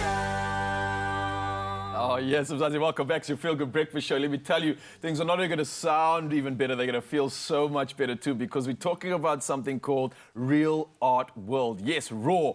And it announces the RAW Experience Volume 3 featuring Paxton Feelies at the Baxter's Zabalaza Festival. And in association with Cape Culture Collective, it is something to absolutely look forward to. So joining us right now are performing artists Gabriel, Iso, and Darren Govender in the building to chat to us a little bit about being a part of this absolutely exciting experience.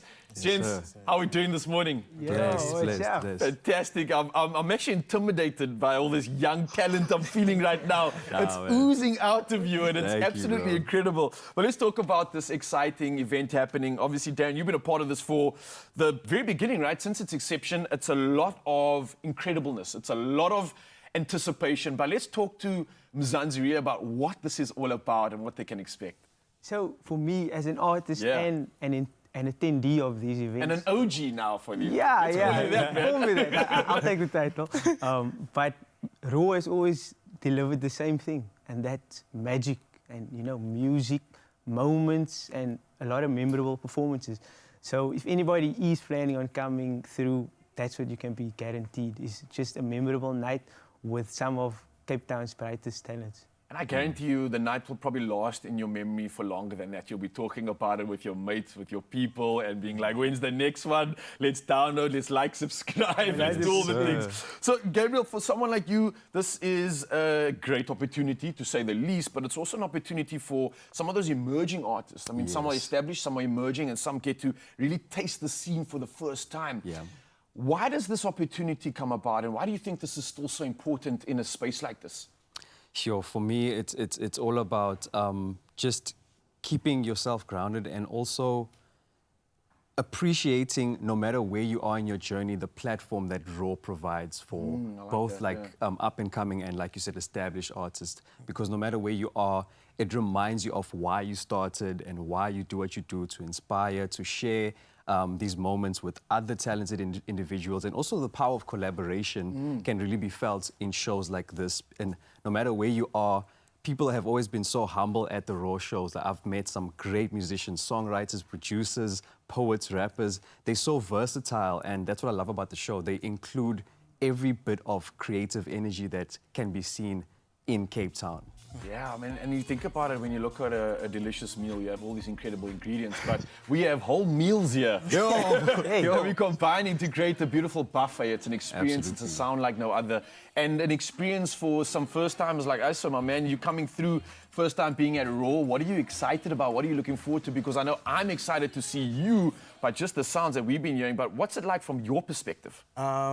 Well, I played with RAW before at Roxy Grand West. Okay. That was the first time I met You've got a little bit of taste of the good stuff. But I've been gigging for like at least 2 years now. I think it's my favorite thing to do. It's just like the instant validation or like the instant feedback from the crowd every time you do something like this, and just making people feel things, I think, is why I do it. And it's like, when you do something like this, it's not like very easy, because it's easy to mess up, but like the opportunity to make believers is what I do it for. So like I'm very excited about this one. The Baxter is a very prominent stage, and I'm very lucky to be here. Lucky, grateful, and I think the stamp of approval has definitely been pounded onto all of you, especially that you get to work with such incredible talent, and that including yourself. Now, gents, everyone's hyped, everyone's excited. How do we get involved? Plug us with the details. How do we get the tickets? Where do we go? Come. You can head over to RAW Open Mic's socials. That's both on Instagram, that's RAW Open Mic, and then on Facebook, Real Art World. You can just search that tag, it should come up, and then the link should be on the bios of those pages. Or alternatively, you can go straight to web tickets, search the RAW experience, and it will pop up. Brilliant stuff, So just a reminder, webtickets.co.za, you can get your tickets for $100 or at the door for 125 Rand. But don't be disappointed if you don't have any tickets when you get there. So I'd rather book ahead, because already with these three gents here, you know these tickets are going to sell fast, and it doesn't stop there. We've got so much more talent being added to this, and it doesn't stop there, because we're going to get a taste of the sensational sounds from these gents in just a bit. So, of course, Mzansi, a lot to look forward to in the Feel Good Breakfast Show. I want to say thank you guys for doing what you're doing, using your talents and your gifts for something bigger, and it's just getting started. Yes. Thank you, bro. Lekker. Oh man, we were listening to ISO sound check a moment ago. Oh my word, you don't understand. So stick around for that.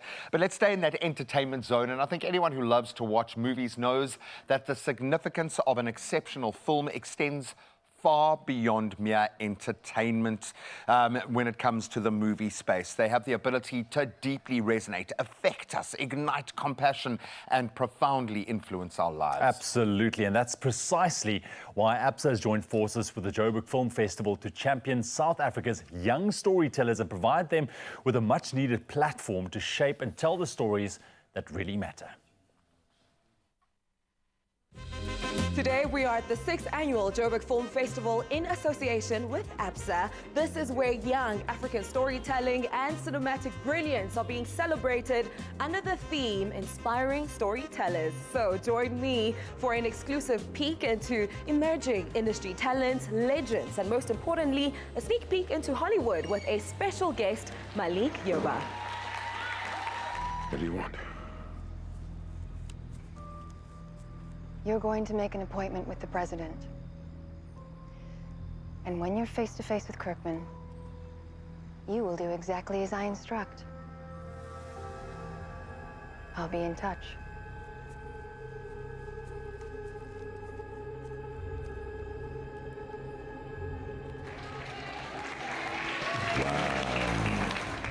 Really good to be here. This is a really, really cool space. I started at 4 years old. I saw a play, Alice in Wonderland.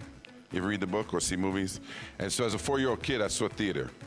And that's the thing that made me say, I want to do that thing, whatever that was, on stage. 6 kids in my family.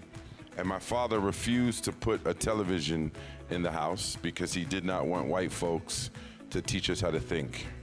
And when I talk about the business of show, it's important to remember how this industry started, on film specifically and television. It did not start with people that look like us, for the most of us in the room. And so there was never really intentionality around, let's make sure that our stories are told, and when they were told, they weren't always told, celebrating the breadth of who we are. What it means for me to be here today, it's an affirmation for me that I'm in the right space at the right time. And I'm so fortunate and blessed to have witnessed not only Malik speak today, but also to hear from people in the audience. It also shows like there's such a great interest to actually get into this industry and this field, and that there are many young creatives who are just as hungry to learn more. So it's such a great space for us to all meet up together and network with each other. Right now, we have the absolute pleasure of chatting with philanthropist, seasoned professional actor filmmaker, Malik Yoba. Welcome to South Africa. Thank you so much for taking the time to join us. Absolutely. Yeah. Fantastic. This is not the first time that you are in South Africa. The first time was '96. How is it different? Well, there's all this technology. See, like, there weren't even like cell phones like this back in the day. You know, there was no Joburg Film Festival. So I think that there's a lot that has happened in terms of the creative arts and opportunities for people. So it's exciting. A lot of people aren't here to witness this masterclass. What advice would you have for people watching right now who are aspiring to be in the industry, to get into the industry and thrive within the industry? Well, I think with Google and God, you can do anything. We really have no excuse in terms of producing content or learning business, right? So anything you want to learn, the information's out there. You just have to be diligent in going after it. Quote I gave, right? Build your own generator so when they turn off the power, you still have lights. That's my father's quote. I live by that. So I think we have to be entrepreneurial. You have to know that you are the CEO of You Incorporated, and you have to take that approach. Samke, it's such a pleasure meeting you. We are here to support young voices in the filmmaking industry. Why do you think it's important to do so and to tell African stories? It's important because African stories have been told by other people for such a long time. And so we need to encourage the current generation and the next generation to own the narrative, to tell their stories the way they see their stories, and to not let our stories be told by other people any longer. Now, you have a background in wealth coaching and entrepreneurship. How do you think that ties into the creative space with young emerging talent wanting to thrive within this industry, but have the balance of economic growth and still be in a sustainable space within the industry? When you look at economies and regions such as the United States, and you look at India, you look at Nigeria, you look at the UK, the creative arts are so well sponsored and funded, and you can really create wealth for yourself, legacy wealth, by expressing your creativity. And I think we have a long way to go as South Africa, as Sub-Saharan Africa. It's about buying yourself time in the game until your region, your country, your people actually catch up with what it is that you're doing. I'm looking to tell South African stories, specifically that of the youth. I believe that the entertainment industry, when used right, is a tool that can heal. And I know of a lot of youth that are like broken and like, you know, just going through a lot. And I believe that through the stories that I can tell, they will be relatable and just help the youth feel seen. And through that, healing can take place. Supporting young local talent or aspiring filmmakers, I feel they're the future. And those are the people that have the authentic South African stories. And inspiring them and pushing them is us realizing or picking up stories that resonate to us. But I carried that, right? That self-confidence. That's really, really important, that as we move in any space, that we carry a confidence and a knowing that we belong. Why do you think platforms like this are important to empower young talent? That room, I don't know how many 100 people in that room, all this ambition, all this creativity, and so the festival allows for people to have a place to go, to be seen, most importantly, to be heard, to be supported. And so anytime we can have an opportunity to support each other, to lift each other up, and I think that as people of color, African people of the diaspora, we have to be very, very intentional around how we lift each other up. It has been a fantastic privilege learning from industry legends and mingling with rising stars. I am leaving here today feeling very optimistic about the future of African cinema. Also very inspired to be both the filmmaker and main character in my life, because my story matters and I have to share it. I hope that you are inspired to share yours too, because all of our stories matter. Yeah, you see, that's just the thing. We have so many beautiful stories awaiting to be told, but those stories need a platform, and this is what this festival is really all about. Oh, so representative of this country. Yeah. Well done. We appreciate you, man. In fact, I think we need to seal this occasion with an incredible performance. G-Man, and I'm going to first remind you, Mzansi, to maybe grab like a cold dose of water or something and just really step back and enjoy what's about to happen right now, because Gabriel is going to be entertaining us. It's going to get hot in here. You're going to want to fan yourselves down. So you've been warned. Sit back, relax, and wait for this, because it's going to be absolutely exceptional. We'll see you in just a bit.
It's my feel-good breakfast show. Oh, yes, Mzansi, welcome back to your Feel Good Breakfast Show, and I want you to feel good. So we're going to do exactly that. We're going to show you how you can fill yourself up from the inside and feel exceptional and filled with a range of beauty and health benefits. We're talking about collagen, which keeps us looking and feeling fresh in the hustle and bustle of everyday life. And here to show us how we can make smoothie magic on the go with the portable, yes, you heard it correctly, portable NutriBullet and this protein-packed powder, we've got the one and only Chef Clem in the building. Look yes, here, please. NutriBullet got our email. They got our Oh, email. yeah? There's a portable NutriBullet. I'm gonna make smoothies over here. I'm gonna make smoothies over here. I'm gonna come to your house. I'm gonna make smoothies at your house. Dude, do you know what a game changer this is? I didn't even know this existed, so my mind is just blowing away with the options that I'm thinking about right now. This is crazy. This is crazy. Yeah, and we're talking about bringing health into our life, especially with the hustle and bustle, including health on the go. Hello, the answer to our prayers. Literally, baby. the fact that you can imagine you just done your personal best deadlift there. You're looking good, feeling hot. Hand in the bag, pulling out, just in front of everyone. They're clapping for you, by the way, because they just and you just there, drink. This is incredible. Mind blowing. Okay, so let's talk about it really. Yeah. So it's USB powered, so it's got a battery in here, and So it I can just plug it in. Just charge it. You're so used to charging everything now because of load shedding. Oh, load shedding. Load shedding. Oh, that's not a problem. There we go. So the fact you're charging, it gives you 15 uses. 15 uses. This sometimes is even better than the actual NutriBullet because it doesn't need power. Don't say that, but hey. How many times do you go to gym in a week? Too many times. Okay. So for Ryle, you probably get like 2 weeks worth of use out of like this machine. No. But like, I'm thinking about the fact that, listen to this, bro. Talk to me. Think about like a place like, let's say, the coast of KZN, right? The Midlands in the mountains, you got the shores and the mountains of Cape Town. A lot of us are capitalizing on moving outdoors. We do yoga outdoors, we're running outdoors, we're capitalizing on finding our power outdoors. And now we don't have to go home afterwards and rush to get our good stuff in our bodies because you don't have to go home. Because let me have it in your bag on a hike. Come you don't on. have to go. Okay, it is game changing. It really is. Okay, so let's talk about it. So we've got this safety seal on the top though, just to make sure that nothing spills. Okay, cool. We've got a safety release. So you can literally take the bottle. You can just be drinking out of there. You can see the hole at the end. It's just a one machine. Do it all. Like it's insane. Okay, so just take the top. My life. Okay. We're gonna make a smoothie and. Not because it's on trend. We're not talking collagen because it's on trend. Collagen is amazing. It is. And you can add it to your diet in any way. The results are amazing. Guys, I'm 75 years old. I didn't. Oh, you said I'm still 60 though, but I'm like 75. you look good for 75. You know man. why, right? Why? Right, do you know why? I use this collagen. No, I mean, dead serious. It is an amazing way. Your skin responds so beautifully to it. Your hair, your nails, everything. Collagen is making its way into our food. For good reason. It's not a trend, and we are here for this. 100%, man. And obviously with Dose & Co.'s collagen, it is premium. I was just thinking about the fact that collagen maybe assists with joint health, but the fact that when you look at type 1 and type 3 collagen, which is something that they've definitely included in this, yes, there's a difference. The type 1 and 3 allows for skin health. It allows for great hair health as well. So these are things that are going to assist you with like wrinkles and things like that. We're talking about beauty. We're talking about skin health. We're talking about glowing. That glow. Type 1, type 3 collagen, which is boosted in here, that's where you get it from, bro. Dr. Aldo Mornay. I love that. I learned something new. It's 100%, amazing. man. So let's put the good stuff in. Show me how easy we can do it. The fact that we have this incredible ingredient and also some ingredients to go with it. And then the portable NutriBullet. I mean, I'm telling you. Imagine what's happened to this world. We are living in the future. We are living in the year 2034. This is amazing. Okay, good stuff. The good fats went in, a little bit of avocado, a little bit of strawberry, and we've frozen it because we're not going to be adding ice to it. Can this work on frozen? Excuse me. Is that blade? Is it ready for it? Excuse me. Okay, in we go with the strawberries. Nice. What else we got? Can you slice some nectarine for me? We've also got some mango. Oh, yes, going please. in there. You know what they say about mangoes? Mangoes. Wherever a woman goes, a man goes. Let that one sink in for you, my I man. love it. Okay, frozen mango. And the reason we're adding frozen fruit is because we had to add ice. It's going to dilute the drink. Okay, not necessary. So we're trying to keep it like nutrient rich. We've got a little bit of milk. You could totally use almond milk. There we go. Nice. Almond milk, rice milk. Like the alternatives are amazing right now. So get that in there. A little bit of honey or agave. Okay. Nice. Wait for that, wait for that. Our ingredients. Look at the colors we're using right now as well. We've got red, we've got green, we've got yellow. It's vibrant. So we're talking vibrant. about not only macronutrients with regards to the protein we've just discussed, coming from the collagen and everything else here, but the micronutrients. This is incredible. We're talking about vitamin C, we're talking about fiber, we're talking about all the good stuff that's going to help and come together with this collagen, which is making it a complete nutrient delight. This is like a festival of health right here. It is. It probably tastes even better. And there's a lot in here. Are you sure it's going to work? Push it on. Let it do its thing. And then you hold it in. Poof. Whoa! Come on. I really, truly had my doubts. It doesn't even sound like it is struggling at all.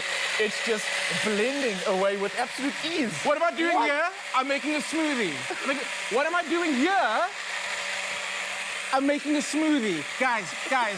If you're going to ask me anything today, what's Clem doing? He's making a smoothie. Rahul Damone, this is for you. And you know what? Wow. You know, my mind is blown. I'm just picturing Clem in his meetings later today, and you're just going to hear the sound of blending wherever he goes. Oh, that's just Clem. Don't worry, he's preparing lunch. Catch me in traffic. If you're thirsty, I got smoothies. I'm saving this for myself. Oh, wow. For the traffic. Absolutely something to celebrate and something to cheers, and you can too, Mzansi. Get involved in this. It's a portable blender. It's some incredible, incredible protein coming from your high-dose collagen over there. I'm impressed. Not to love. Raul, I'm impressed. I told the people about it, but I'm impressed. The thing is, like, where's my one? Like, Raul Damone, you deserve this. Go for it. Yes! I'm lying. He's got to give that back. He's got to give it back. Security, check him on his way out, please. Please. He's gone. Security! I was about He's to. in his car, he's out. Yeah, he's done. But are we handing out gifts today? That's lekker. I love a Wednesday. Oh, we've turned our studio into a takeout station. You can order what you want. I love it. Well, that being said, we are turning this into a mini festival because there are some amazing artists joining us this morning. Absolutely incredible. And you want to stick around for this one because it's part of the Raw experience. Here to perform his latest hit single is Gabriel with a song titled Way She Moves. Take it away, Gabriel.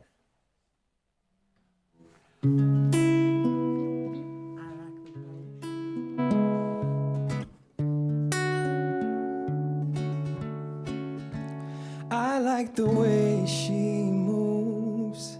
She made me feel like I'm a dancer. I like the way she moves. She got me losing my composure. Ooh yeah, I like to sing for you, and girl, you know it's all about you.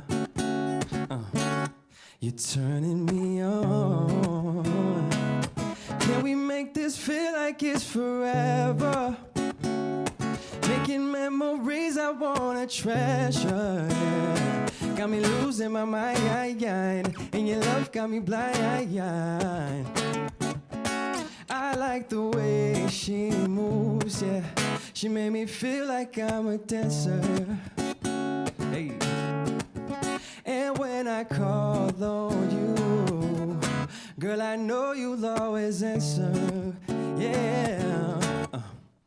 Oh, and it's me and you, it's us alone. Feels as though your body's my heaven.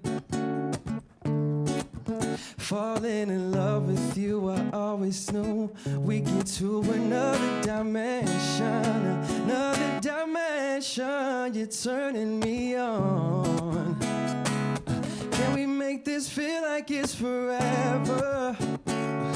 Making memories I wanna treasure, yeah. Got me losing my mind, and your love got me blind. I like the way she moves, yeah. She made me feel like I'm a dancer, yeah. And when I call on you, girl, I know you'll always answer, yeah. Way she moves, and I know you'll always answer. I know you'll always answer, yeah. Girl, I know you'll always answer. I like the way she moves.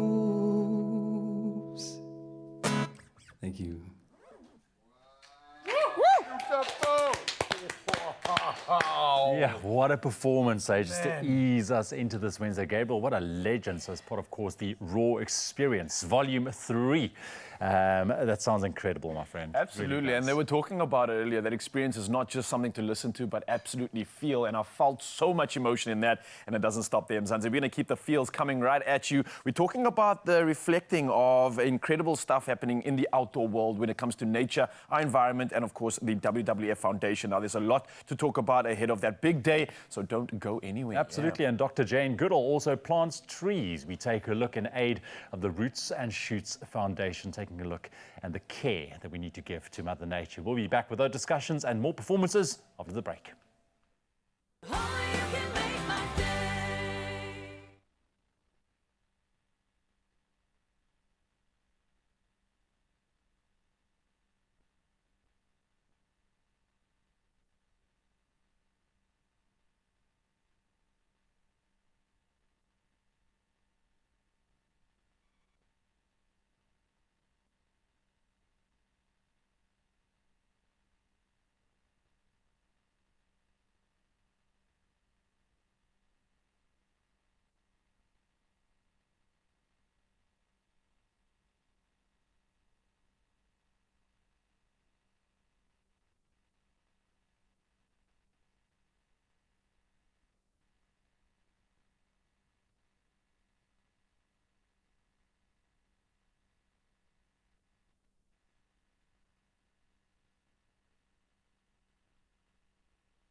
It's my feel-good breakfast show.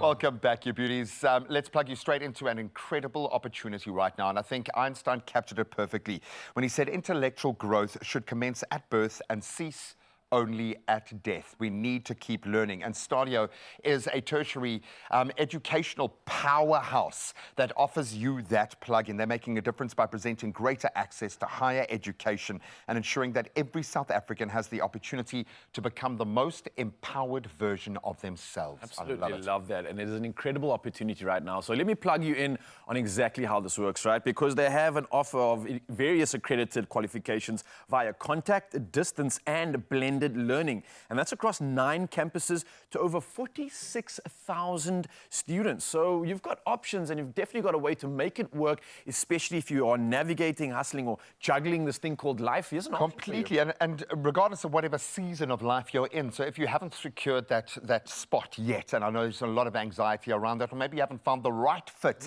this could be it for you. Or maybe you're at that point in your career where you just want to see things take off. You want to take control. Stadio is the place that can offer you the access to it. Yeah. Now, it definitely can. And on top of this, if you are someone that maybe has matriculated or you've already got a job and you're trying to hustle to empower yourself and just level up, then this is something that is definitely for you. And here's another example of how you can enter, right? So you can WhatsApp Stadio to 068-565-4114 and tell us what you'll do once you achieve the degree of your dreams and study with Stadio. Now, just a reminder that the competition does close on the 15th of March, and your T's and C's can be found on stadio.ac.za. That's an entire year. That is life-changing. This is going to be massive, so make those entries absolutely brilliant and take the opportunity to dream about your future.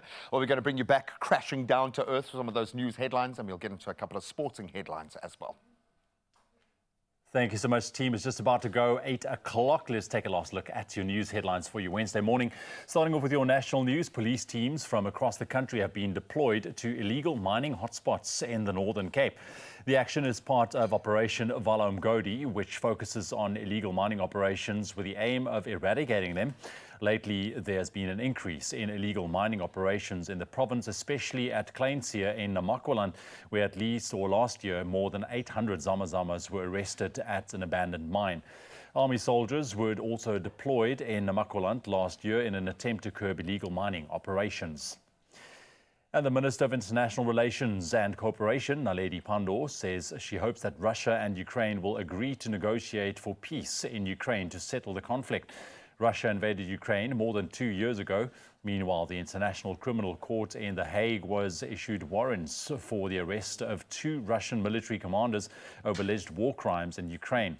Lieutenant General Sergei Kobylash of the Army and the Navy's Admiral Viktor Sokolov are accused of targeting civilian structures, resulting in extensive civilian casualties.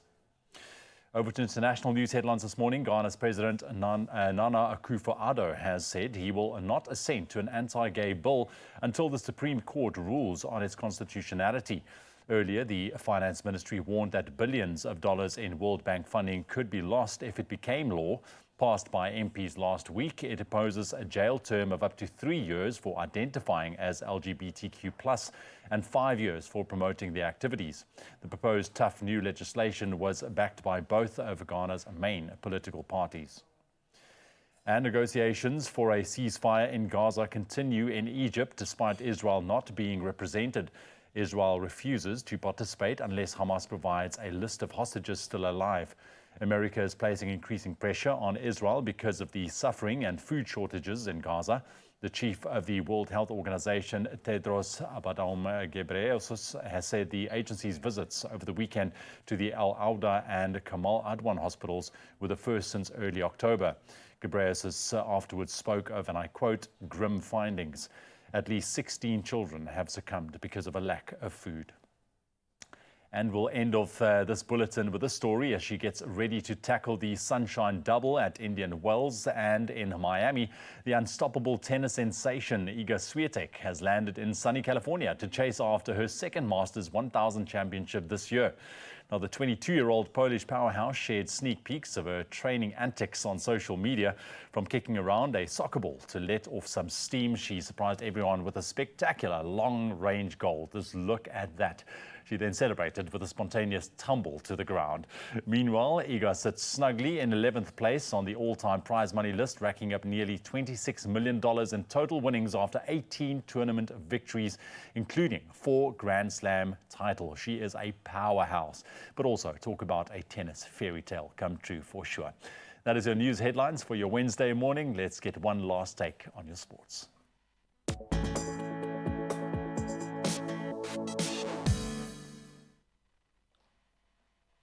Thank you so much, Ewan. Let's start with some champagne football from a champagne player last night, Kylian Mbappe. He propelled Paris Saint-Germain into the Champions League quarterfinals with a clinical brace in their 2-1 victory against Real Sociedad last night, securing a 4-1 aggregate win. That, of course, sees them through then elsewhere. Harry Kane, he continued his march in Germany, inspired Bayern Munich with 2 goals of his own as they defeated Lazio 3-0 to advance 3-1 on aggregate as well. Then tonight, it's the turn of Real Madrid hosting RB Leipzig. Then Copenhagen, they've got a tough prospect in the form of Man City as they're away. It's going to be a great night of football. Now, speaking of which, last night, Stellenbosch FC put their hand up as they climbed to second place in the PSL standings, securing a gritty 1-0 victory against their local rivals, Cape Town City, at the DHL Stadium. Devon Titus, the man of the moment, 33rd minute goal is what proved decisive in a very tightly contested match. And I think definitely highlighting Steve Barker's team's professionalism on a very cold and challenging evening in the mother city. The team are on a very special run at the moment.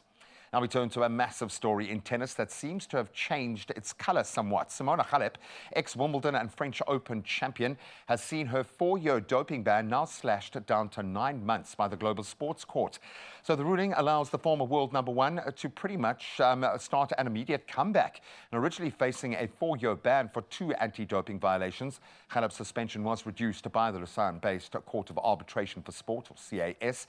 And the Romanian ace, she first faced suspension since October of 2022 after a roxadustat positive test at the US Open, and then additional charges last year over ABP irregularities as well.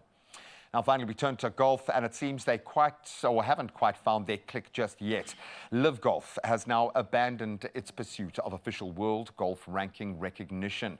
This according to CEO Greg Norman, who informed the players that the Saudi-backed league will no longer seek OWGR points that are, of course, crucial for major championship entry. Despite efforts, Live members saw their rankings plummet while the bank balance went up. Previous attempts to partner with the MENA Tour also failing, so they just haven't found that right partner yet. But I'm sure with that kind of bank, they'll keep on trying. And that's where we leave our sport for this Wednesday morning. Let's get you to work safely.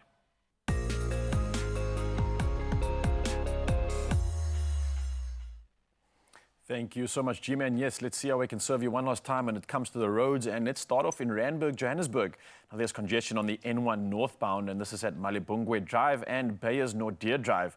So as you can see from the visuals as well, the traffic is slow moving, so do allow for more added travel time when passing through. We head over now to Somerset West in Cape Town, and there's also congestion on the N2 outbound, and this before Victoria, and delays are expected, as you can see, so definitely do add some travel time to your journey and do exercise caution while driving. And I think that goes for anybody heading out on the roads this morning. Buckle up, stay safe, and plan accordingly. From the roads now, we head to the sky and find out one last time what's happening when it comes to weather.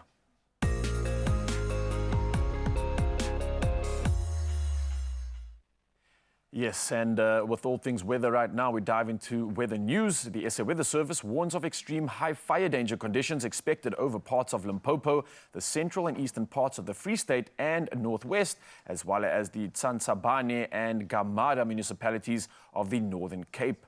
Now, on top of this, extremely hot and uncomfortable conditions are expected in the Western Bushveld, the Limpopo Valley, as well as Limpopo's Northern Lowveld. Now, the rest of the country can also expect partly cloudy conditions and isolated showers in a number of provinces today. Now, the temperatures will vary between cool and very hot. So with that range of temperatures coming through, we dive one last time into our sunrise view of the hour. And yeah, what a shot it is. All the way from Mumbai, India. We're going international with this one, sent in by Kavi. And what a shot. It looks like it's taken over a harbor. It looks like a little bit of a mist there as the sun just peeks out in the distance around about the time that it's about to blast through and bring that promise of life for the day. But thank you so much for sending this one through. We gone international. Yeah, that one from India, and love the fact that we can do this all over the world. So keep it coming. The number's 063-408-8863. For now, though, we'll keep you on your toes and keep those temperatures coming your way and see what you can expect on your side of town right now.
Still fighting the good fight, man. Still fighting the good fights. But there we have it, your temperatures now. You know exactly what to pack in the boot of your car. For sure. Or maybe you want to clear that boot so you can fit in all the cash, because we're going to make it rain today. We want to, in fact, make it rain cash the whole of March when you play Lotto. For today, it's an estimated 36 million rand in jackpot offerings. Yeah, Wow. it's not bad winnings at all, but you could make great things happen this Wednesday, today. Make sure you get on it. All you need to do is pick those lucky numbers and buy your ticket. Very easy to do so. You can buy your ticket today in store. You can do so on the nationallottery.co.za website, the mobile app, cell phone banking, lots of ways, or simply by dialing *120 *7529 hash for those USSD. And you can just use one. You don't have to do all of them. Just Well, one of them will work. you can. I would stress the word tickets instead of ticket. When the jackpot is this big, you want to get in there. And we'll keep all of those purchasing and jackpot details on our social media channels, so you have no excuses not to panda, push a play. Those 6 lucky numbers could be there, ready and waiting.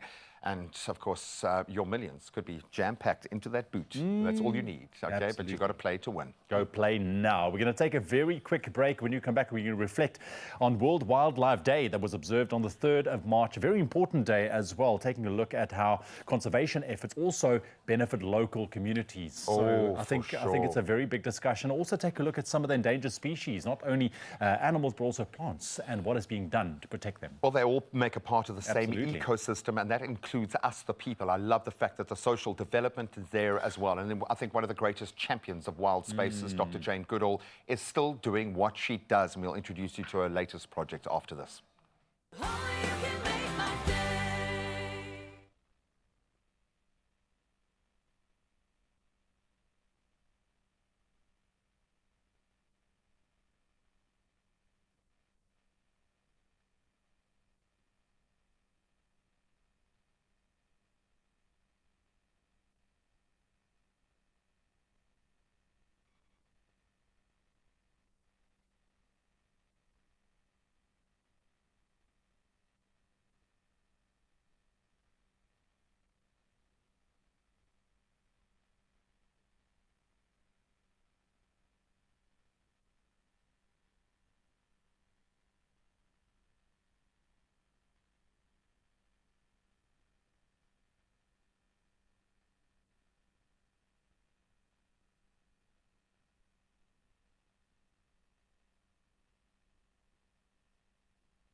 It's my feel-good breakfast show.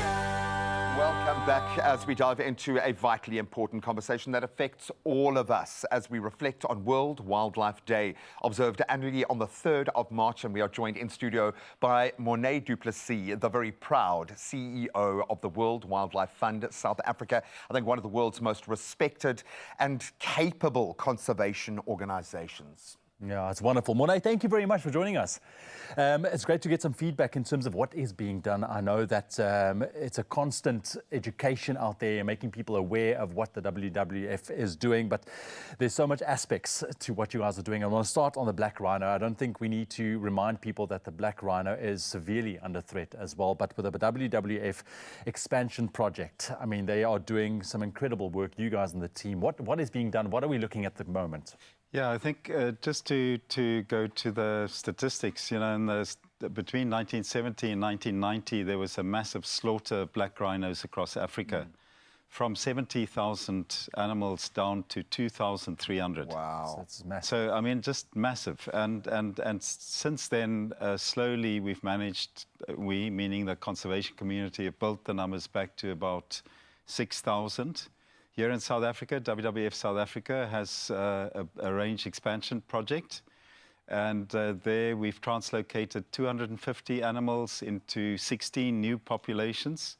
And those have added another 200 and some calves to the population. So that's growing faster than even the poaching threat is threatening us. So success story. Congratulations. And we know that it's a massive collaborative effort. So well done to all the partners involved. I know you guys don't need the validation. You do this as just a passion and purpose. And that's why you're there, out there fighting every day. When we do get successes, it's great. And when we talk about the Cape Mountain zebra, at one point down to 90 animals, what do their numbers look like right now? Yes, you know, so in the 1950s, so that it's very recent that the numbers were right down below 100 animals. And we're looking at numbers that are exceeding 2,000 now. Wow. There were originally just 3 very small populations, genetically distinct populations on mountains. You know, so the Cradock Mountain Zebra National Park was originally established. That's the biggest population. And then the Kamanassi in the Little Karoo, as well as the Gamkaberg Nature Reserve. And WWF has contributed significantly to the latter, to the Gamkaberg Nature Reserve, to expand that protected area. Very recently, we've helped Cape Nature, the conservation partners, to expand and to build connections between mountain ranges by linking through the plains, so the animals can now move freely between these subpopulations. But the private sector, of course, have been very, very instrumental also in developing small populations of these, but the big populations are still with the state. We can clearly see it's such a huge collaborative effort to put something like this in place. Talk to us about the African penguin. Some of the threats, what are their threats and what are we looking at currently? It looked like a sigh was about to come out, but he let it out, Boo, just let it out. Well, I mean, the penguin I'm very fond of because it's also black and white like the panda. You know, it fits the brand. Yeah, it's the brand.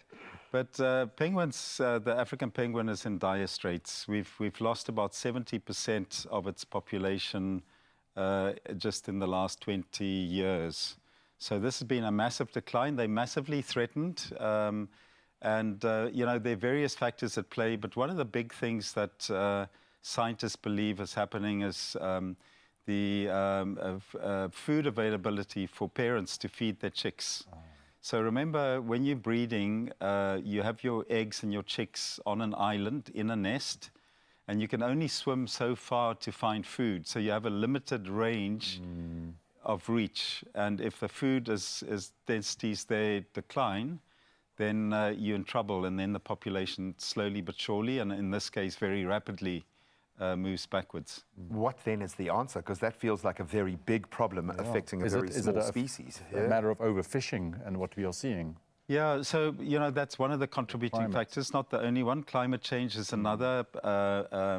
Bunkering, you know, where ships, you know, wash out their tanks and things and transfer oil, you know, from one vessel to another. So these things are, penguins are very vulnerable in that sense. So with BirdLife South Africa, SANCOB and other Endangered Wildlife Trust, WWF and many other organizations are working hard to find the expansion of exclosures, so fishing exclosures around the breeding islands, to make sure that at least during breeding, they have first dibs on what's available. On the water, Yeah, it's intense if you think about it, because it's such a big problem that needs to be solved, and it'll take incredible hard work. I want to move on to freshwater fish as well. We can't forget about that, and there's one specifically, the Twee River redfin, considered one of South Africa's most threatened species.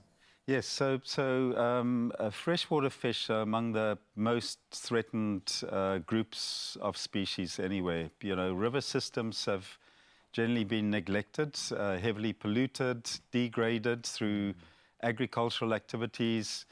And then in the case of the Twee redfin, specifically, also the introduction of predatory fish that don't belong in those river systems.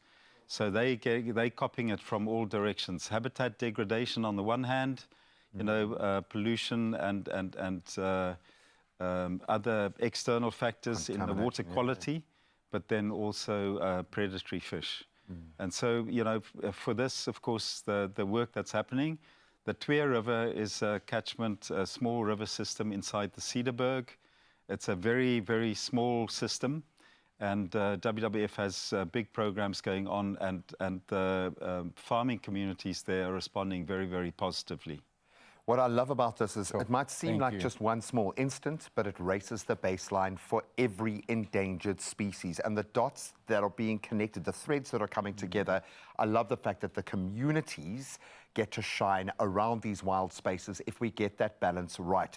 We're not going to let you go anywhere. We are still reveling in World Wildlife Day, yes, but most importantly, some of those milestones and most importantly, those pressure points that we all need to be aware of.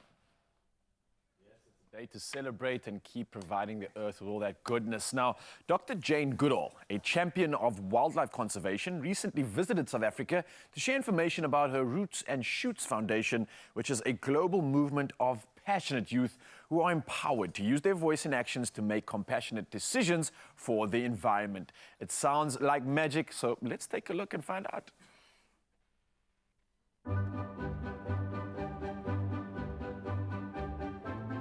We have 27 Jane Goodall Institutes around the world, and one of them is in South Africa, with its headquarters in Johannesburg. But our youth program, Roots and Shoots, is also in Cape Town, and also come because the Jane Goodall Institute has a chimpanzee sanctuary, Chimp Eden, in Nelspruit. So this trip has been Johannesburg, Nelspruit, Kruger, Chimp Eden, and now Cape Town. One of the things that's happening is deforestation all around the world. We're facing the climate crisis of climate change. So planting trees, the Chinese say the best time to plant a tree is 30 years ago. The second best time is now, because it's going to take a while before the tree we just planted becomes big enough to really absorb CO2. So we need to protect forests and existing woodlands and trees, and plant trees that will grow up to do their work in the future. But there nevertheless are reasons for hope, and if we lose hope, then we're doomed. Because if you lose hope, you fall into apathy and do nothing, which is why I began our Roots and Shoots program to encourage young people to make change in the world. So my biggest hope is the young people, because now in 70 countries, young people of all ages, hundreds and thousands of them, are actually changing the world for the better. I was born loving animals, and I think I was about 10 years old. We had very little money, had very little for lunch, one sandwich and an apple.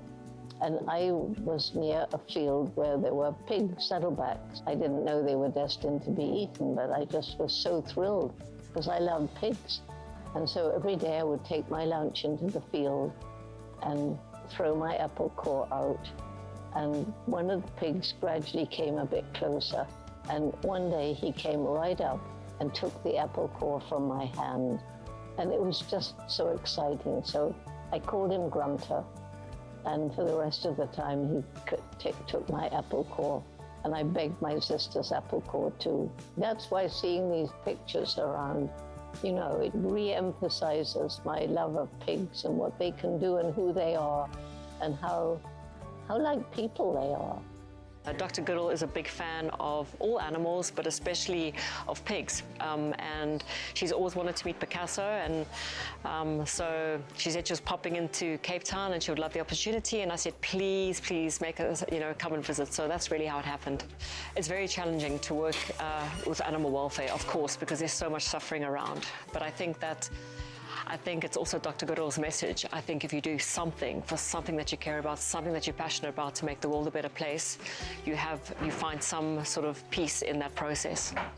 Our farm sanctuary it's all about inspiring compassion for farm animals, and I'd always dreamt of having a bit of a property where I could rescue some cows and some farm animals and really invite people to come here. You know, so many people, we all say we love animals, and yet we sit down and we eat them every day, besides how these animals are raised on factory farms. So it was really just a dream to be able to build this barn, and people come here every day, they connect eye to eye with these wonderful farm animals, and hopefully leave inspired to think about what they eat and to make kinder, more compassionate choices.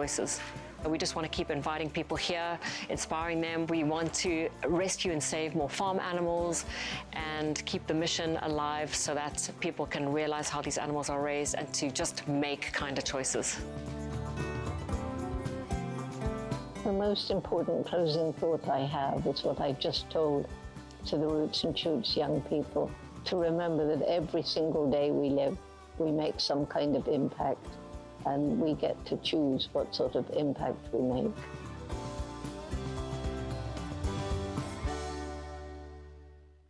Honestly, such impactful work. Something that definitely stands out for me is the fact that the Chinese are correct. The best time to plant a tree is definitely 30 years ago. Sure. I love that saying. Absolutely. And what Jane there said herself, every single day we live, we make some kind of an impact. And we get to choose the sort of impact we make. I mean, it's powerful, powerful words, because you can go out into the world every single day and you can go choose, what am I going to do today? And that is powerful.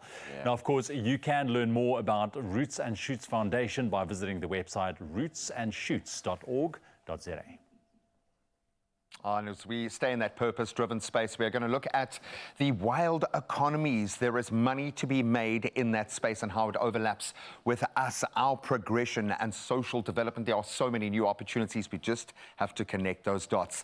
Then ISO and these incredibly talented young men are going to perform just for you, and it is magical. Stick around. We'll see you now.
It's my feel-good breakfast show.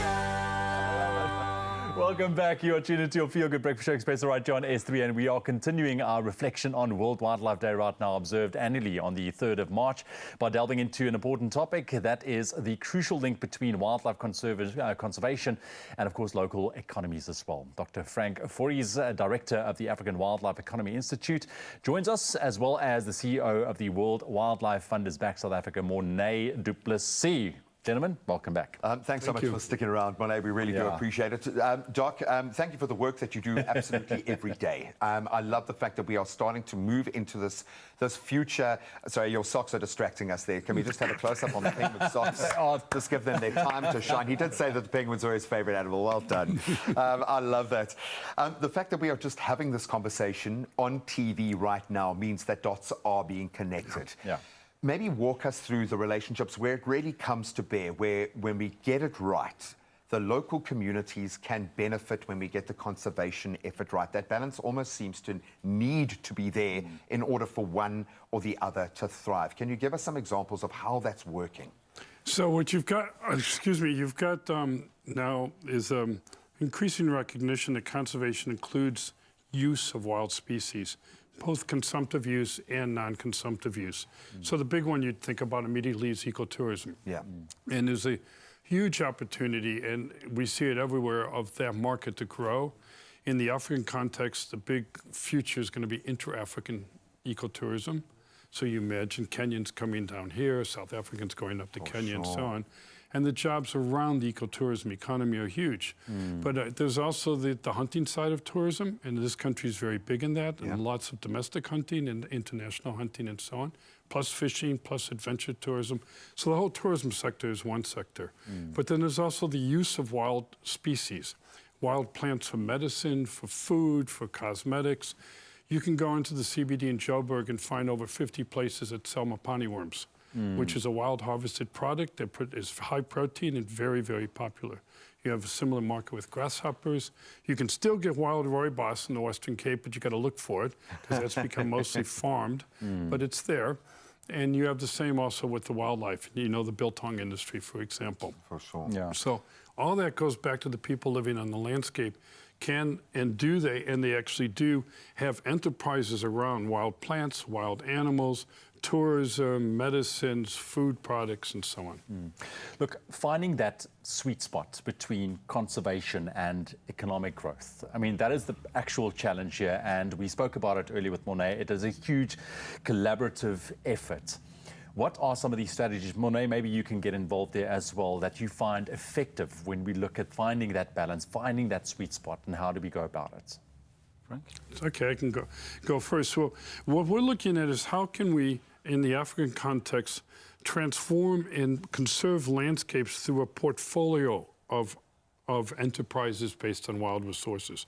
So the sweet spot's going to be, from a conservation perspective, to have not just one use. So you're not just farming ostriches, or you're not just planting rooibos bushes, but you're actually using a mosaic of the landscape for uses. And some of that's consumptive, non-consumptive, as I said. And we're seeing that now more around the community-based conservancies, where people are saying, well, how can we actually manage our indigenous resources and pull out these products, like I talked about, medicinal products, health products, lifestyle products, etc. Then what you're not talking about is balance, but you're actually talking about economy based on wild assets. So it's a wildlife-based economy.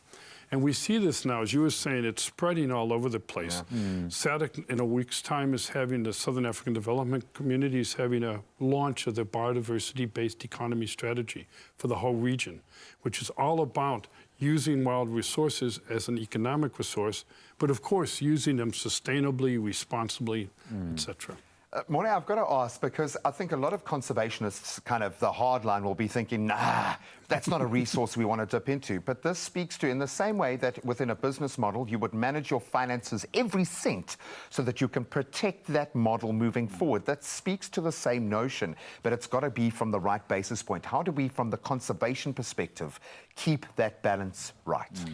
Yeah, I think if we talk about keeping areas pristine and setting them aside from society, as in nature reserves and traditional national parks, that still costs money to keep that running. And so perhaps one of the finest examples, I think, of a modern way of thinking is Sand Parks at the moment, in partnership with WWF in the Northeastern Cape, is in the process of putting together a contractual park, which means people are not moved off the land. They will remain living inside the park. Both communities, because there's communal land, on the one hand, but also commercial farmers will continue to farm in a conservation-friendly way so that you get multiple use. You get agricultural production at a sustainable rate. You get byproducts out of wildlife, fishing, hiking, bird watching, botanizing, etc. Cultural tours to look at the rock art, just absolutely phenomenal. And protecting that biodiversity and everything within that, and it's being owned and protected by the people who actually live there. Absolutely love that. Morné, Dr. Frank, thank you very much for joining us this morning. I mean, World Wildlife Day is just once again a very important reminder that, yes, this is something that we need to focus on right now. We should have focused on long ago. It is complex, but it also lands on every single individual to give their part and to do what can be done to conserve and look after our environment. Also, make sure that local economies can thrive. And the work with these two gentlemen, like we can see, is absolutely vital. So once again, thank you very much for your efforts. Thanks. Absolutely appreciating that conversation, but Mzansi, it's time to focus on something a little bit different, and that's in the world of entertainment, because on the stage right now, it's one of the most entertaining and exciting artists in the mother city. I unfortunately need to do a little bit of work to join the cut here, so I'm going to be stepping aside and giving you nothing but the good stuff. This is ISO right now, and it's a song entitled The Fall. Enjoy, take it away.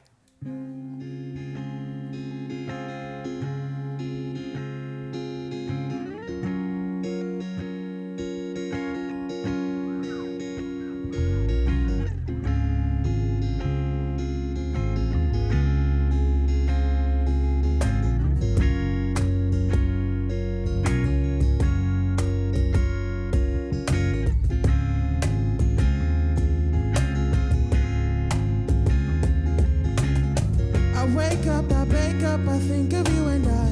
One day we'll be one, create a paradise. Shift a different paradigm. Disrupting all my space and time. I wake up, I wake up, I think of you and I. One day we'll be one, create a paradise. Shift a different paradigm. Disrupting all my, I've been hopeless. It's been a while since I felt emotion. What is this hoping? I've been in love before, but that is in my past. She took a bus after she packed up all her bags. Reaction's gonna lie. I want your mind, baby, don't care about your assets. But I hold it still. This is my big thrill. But I hold it still.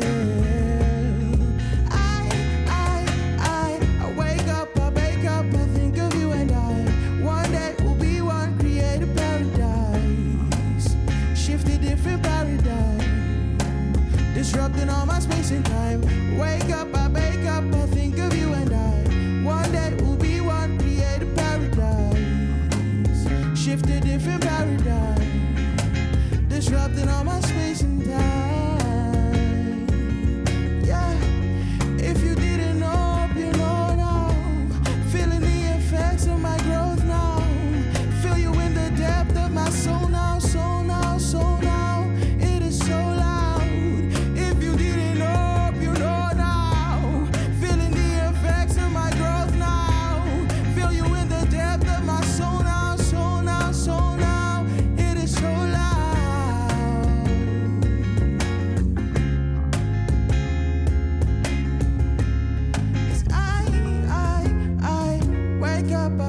I think of you and I.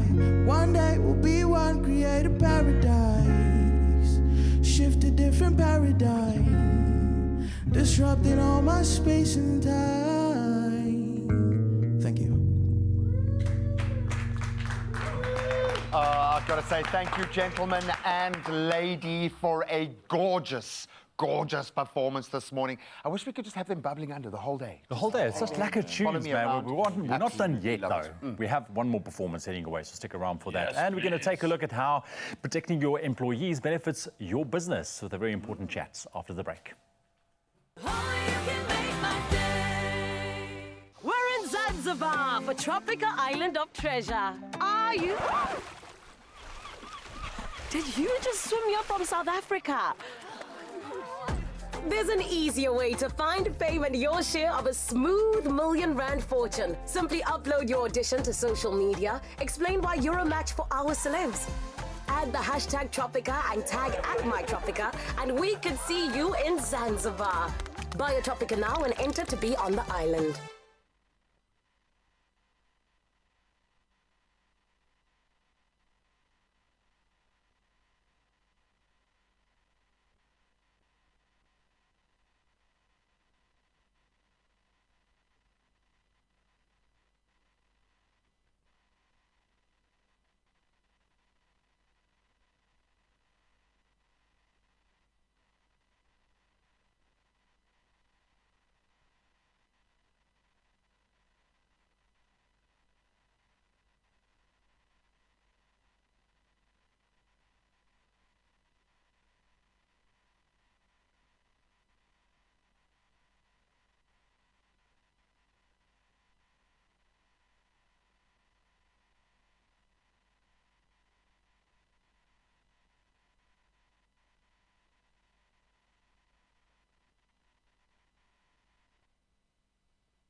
It's my feel-good breakfast show.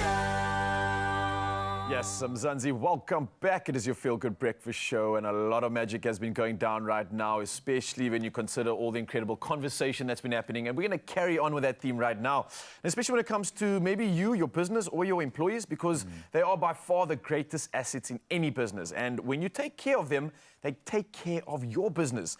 And as it is their own too, this is something we want to talk about. So here to give us the best guidance for protecting your employees with staff cover is Simply CEO Anthony Miller in the building. Anthony, how are you doing this morning?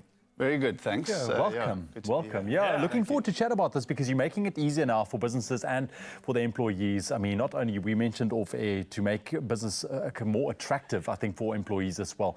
But first and foremost, tell us about Simply. This business, why you've started back in there. Where did you see the need? Yeah, thanks, Ewan. So my partner and I started the business about 8 years ago. Recognizing a big opportunity to change the way people could access life and funeral cover in South Africa.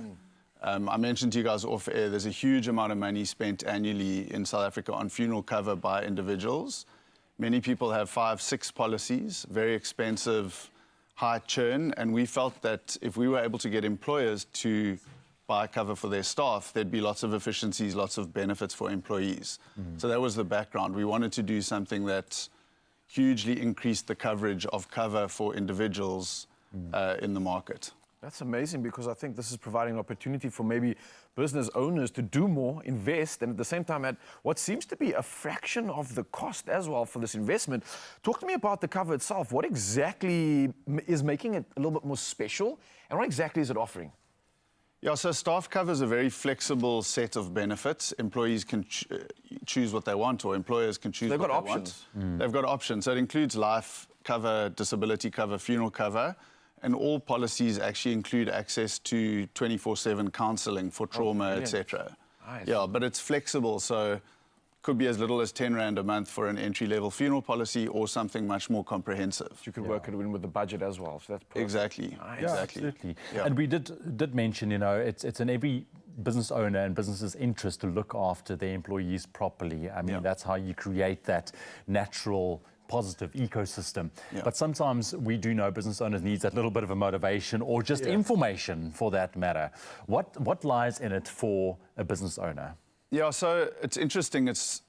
To me, it's such an obvious thing to give to your staff. you can literally save them up to 80% on the cost of funeral cover, just because group funeral is much more efficient, there's less fraud, collection of premium is a lot easier. So there are a lot of efficiencies that can be passed through to employees. I mean, for me, for an employer, it's a really good benefit at a low cost that you can offer employees. Typically, they're buying funeral cover anyway, so they value this. If you can give them something that they value at a low cost, it means that they'll value it. So for us, it's around driving engagement, driving loyalty, and as Raul said, if your employees feel looked after, they're going to actually invest in your business and actually look after your business, which is what you want. No, absolutely. And it also, I mean, it puts your business in a different light as well for onlookers on the outside and what's wanting to be part of whatever it is that you're doing, right? Yeah, exactly. And historically, only large corporates have typically provided these kind of benefits to their staff. It's been quite complex for smaller businesses. So traditional insurers didn't want to touch businesses with less than 20 staff. There's too much admin for the premium. For brokers, the commission has been quite low. So we've used digital technology to really simplify this. Individuals could literally go and sign up their staff in half an hour online. That's amazing. Or they can do it via their broker. And because it's so much easier for the broker, it's also worthwhile for the broker to do it. I almost see this as a way for your business to literally like level up. It's like you would say previously in the past, if you weren't even aware of this, that you'd have to be a big corporation to be able to afford this. But now the option's right there for almost anybody starting off, and it doesn't even matter how many employees you actually have, this can work. I'm looking at some crazy stats here because the way I understand this, you have more than 3,000 employer policies. That's huge. That's a lot. How have you grown to a point where you can offer so much? Yeah, it's 3,000 odd, which is a lot. I mean, we've only been going for 7 years now.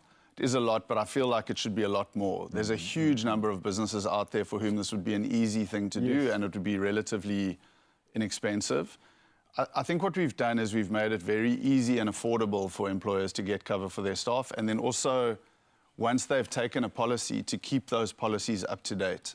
So we take care of a lot of the admin around ensuring that people have provided a beneficiary. You know, when there's a claim, you want to be able to pay claims quickly and efficiently so that the people who are left behind get the money when they need it. So a lot of that admin that historically has been like a real pain, either for insurers or brokers or companies, we've taken care of that using technology. And so that's made it a lot easier for us to get this kind of momentum. Yeah, no, and absolutely. Over the years, I mean, you and your team, I'm sure, have done extensive research from big corporations to small businesses as to why this is essential. And I mean, this is your moment. Maybe there's a new business owner right now looking at something like this. Why should they come and approach you? Well, we've had this kind of concept in our business that no employee should be left behind. So historically, if you look at the businesses that provide group cover, they tend to be the more professional, the more established businesses, and a lot of people have been left out. We really have made it easy for business owners to get cover for their staff. And you mentioned sort of small businesses. This includes sole proprietors. They can get cover for themselves. So I would encourage people to just take a look. It takes 30 seconds to get an estimate for what it would cost to cover their staff. Most people are very surprised by how inexpensive it is, and they can customize it to meet their budget and whatever they want to give their staff. Absolutely brilliant. I think if anybody's watching right now, whether you're a business owner or an employee right now, then definitely make mention of this to your boss, to anybody else, because I think everybody wins when you're incorporating this into whatever sort of system you have, where you, like you said, a sole proprietor, small business, or a big one that needs to step it up. But I got to say thank you so much, Anthony. This is perfect stuff. I wish we knew about this sooner. I wish I did too. But we'll be jumping on this bandwagon. I'm sure you're going to get a lot of insights and a lot of questions coming through from Zanzi. So thank you for educating us. And for keeping life simple, my friend. I love it. Simply.co.za. Go check it out. We love the sound of that. Well, I'm going to do my part for my colleagues right now in my workspace and reward them with just a little taste of what we've been making. I say loosely, Herman Lensing has released Nostalgia, an exquisite cookbook, and we have tried 3 of the recipes today as the Culinary Hotline, and we haven't tried the 3-milk tart yet. It's a 3-milk cake dessert. Come in, gentlemen. There's no escaping it. It's time for a little bit of a sweet treat. I don't know if you want to try the chicken. It looks like a work of art. I don't want to destroy it. Are you suggesting we don't destroy the artwork? Because it is looking... So while you go with that... It does look beautiful. So this is the condensed milk mustard pork bangers. That is so good. Okay, fine. I'm going to have to try it. Just do it, man. Where are you going on, bro? Cheaper. No, it really is good. All right. Oops. Got to have a little taste. I'm going to try the, seeing as I haven't had a sweet treat yet today or for like the last 24 hours. Right. I'm going to give it a go. Okay, so this was made with 3 milks. What can this not make taste that much better? Clem was brilliant. He said gammon. Can you imagine over Christmas, just a cold gammon, dipping it into that? Whoa. Yeah. Okay, let's give it a shot. It really is a flavor sensation like no other. My word. You and I'm going to give you a taste. Are you going to... Buddy, you know why? Because you love your milk course. I do. Oh, brother, next level. Have a little taste. Raul, do I tempt you? Do you want a little taste? I'm going to have to, man. I mean, I can't be the only one left out. Listen, if you want to get your hands on any one of these recipes that we made in the Culinary hotline with Herman this morning, expressoshow.com on our website. It's all there for you. And I suggest you try it out. This is silly. John, I really do suggest you try it. silly good. So after the break, we're going to try and work off some of these calories by letting our hearts pump love because young Darren Governor is here to perform just for you here, sounding exquisite. What a talented space we have been in this morning. If you want to hear this man do what he does best, stick around. And there'll be none of this left, I guarantee you, by the time we come back. Just have some silence. Just some silence. Just some silence and enjoy. I'm stealing some more of the milk.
It's my feel-good breakfast show. Please, can you take one of these and add it to your plate, just so you can have the most unique plate. Interesting combination. Bro, this is the perfect combination. What do you mean? It's fantastic. I'm glad you wrestled off that piece there, my friend. So if you want to live a life like this, where you can literally have your dessert, your breakfast, your bride time all at the same time, because you're that rich and can make those silly choices, then you gotta play today. Lotto has an estimated 36 million rand up for grabs in their jackpot today. 36 million, guys. Yeah, come on, man. Listen, you at home, you could make great things happen this Wednesday.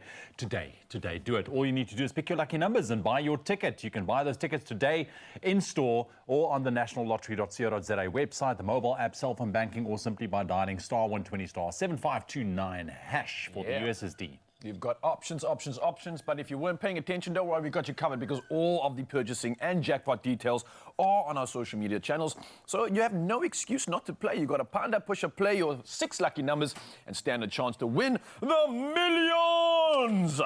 Buy a few tickets today if you can do it. And of course, taking the stage right now with his guitar and a whole lot of love is Darren Governor. And if you're from the Mother City, you should know who this young man is by now. And he's about to perform a beautiful track titled Love Again. Take it away, son.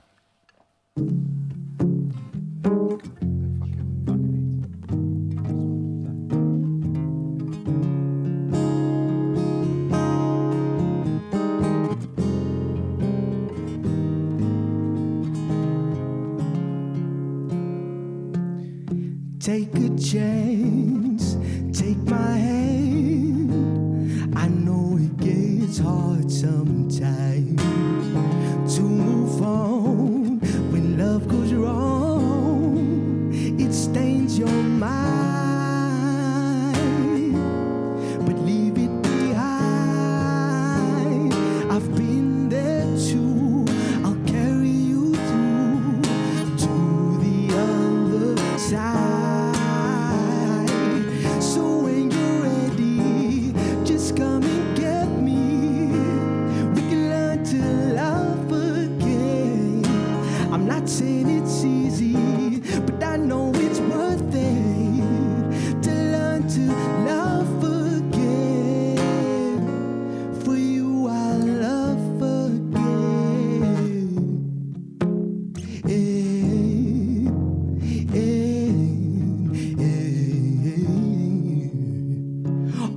times you tried, got caught up in a lie, and now you think it always ends that way.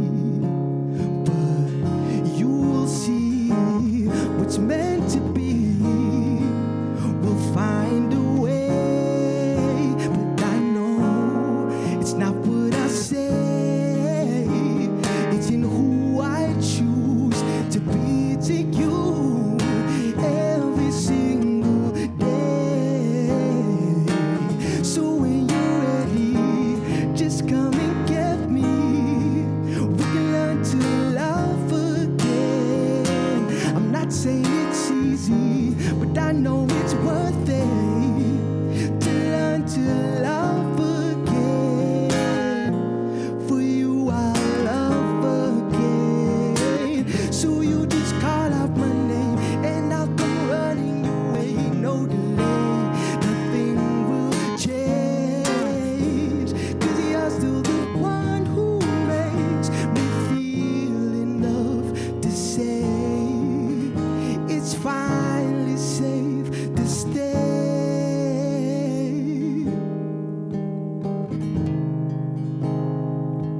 So when you're ready, just come and get me. We can learn to love again. I'm not saying it's easy, but I know it's worth it to learn to love again. For you, I'll love again.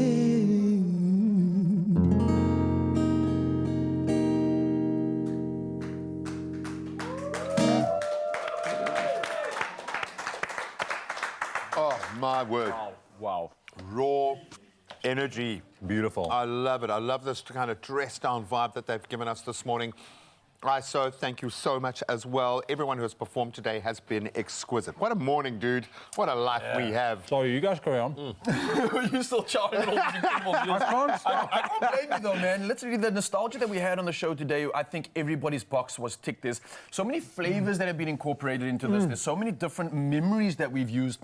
And I think that's definitely the highlight of the show for me. I know we've spoken about our memories, but I really have been sinking through on like what it really means for me. And I just want to say to Mom, thank you so much for instilling these memories, for instilling these good times. It really is something that has stood throughout the test of time. It's something I'm wanting to replicate and put into my own home. So I've got a new incentive after today, and maybe even just getting some inspiration from Women's Cookbook. Yeah, man. Nostalgia is what it's about. Nostalgia. Nostalgie. Nostalgie takes you back. And look, I've known Herman for a good couple of years now. This man is just incredible at what he does. He's a genius. Let's call it a spade a spade. He's a genius, and the way that he goes about recipes, and he really pulls a lot of recipes from his past and inspiration from his mum as well. So definitely, and also, again, all of these recipes on our website, expressoshow.com.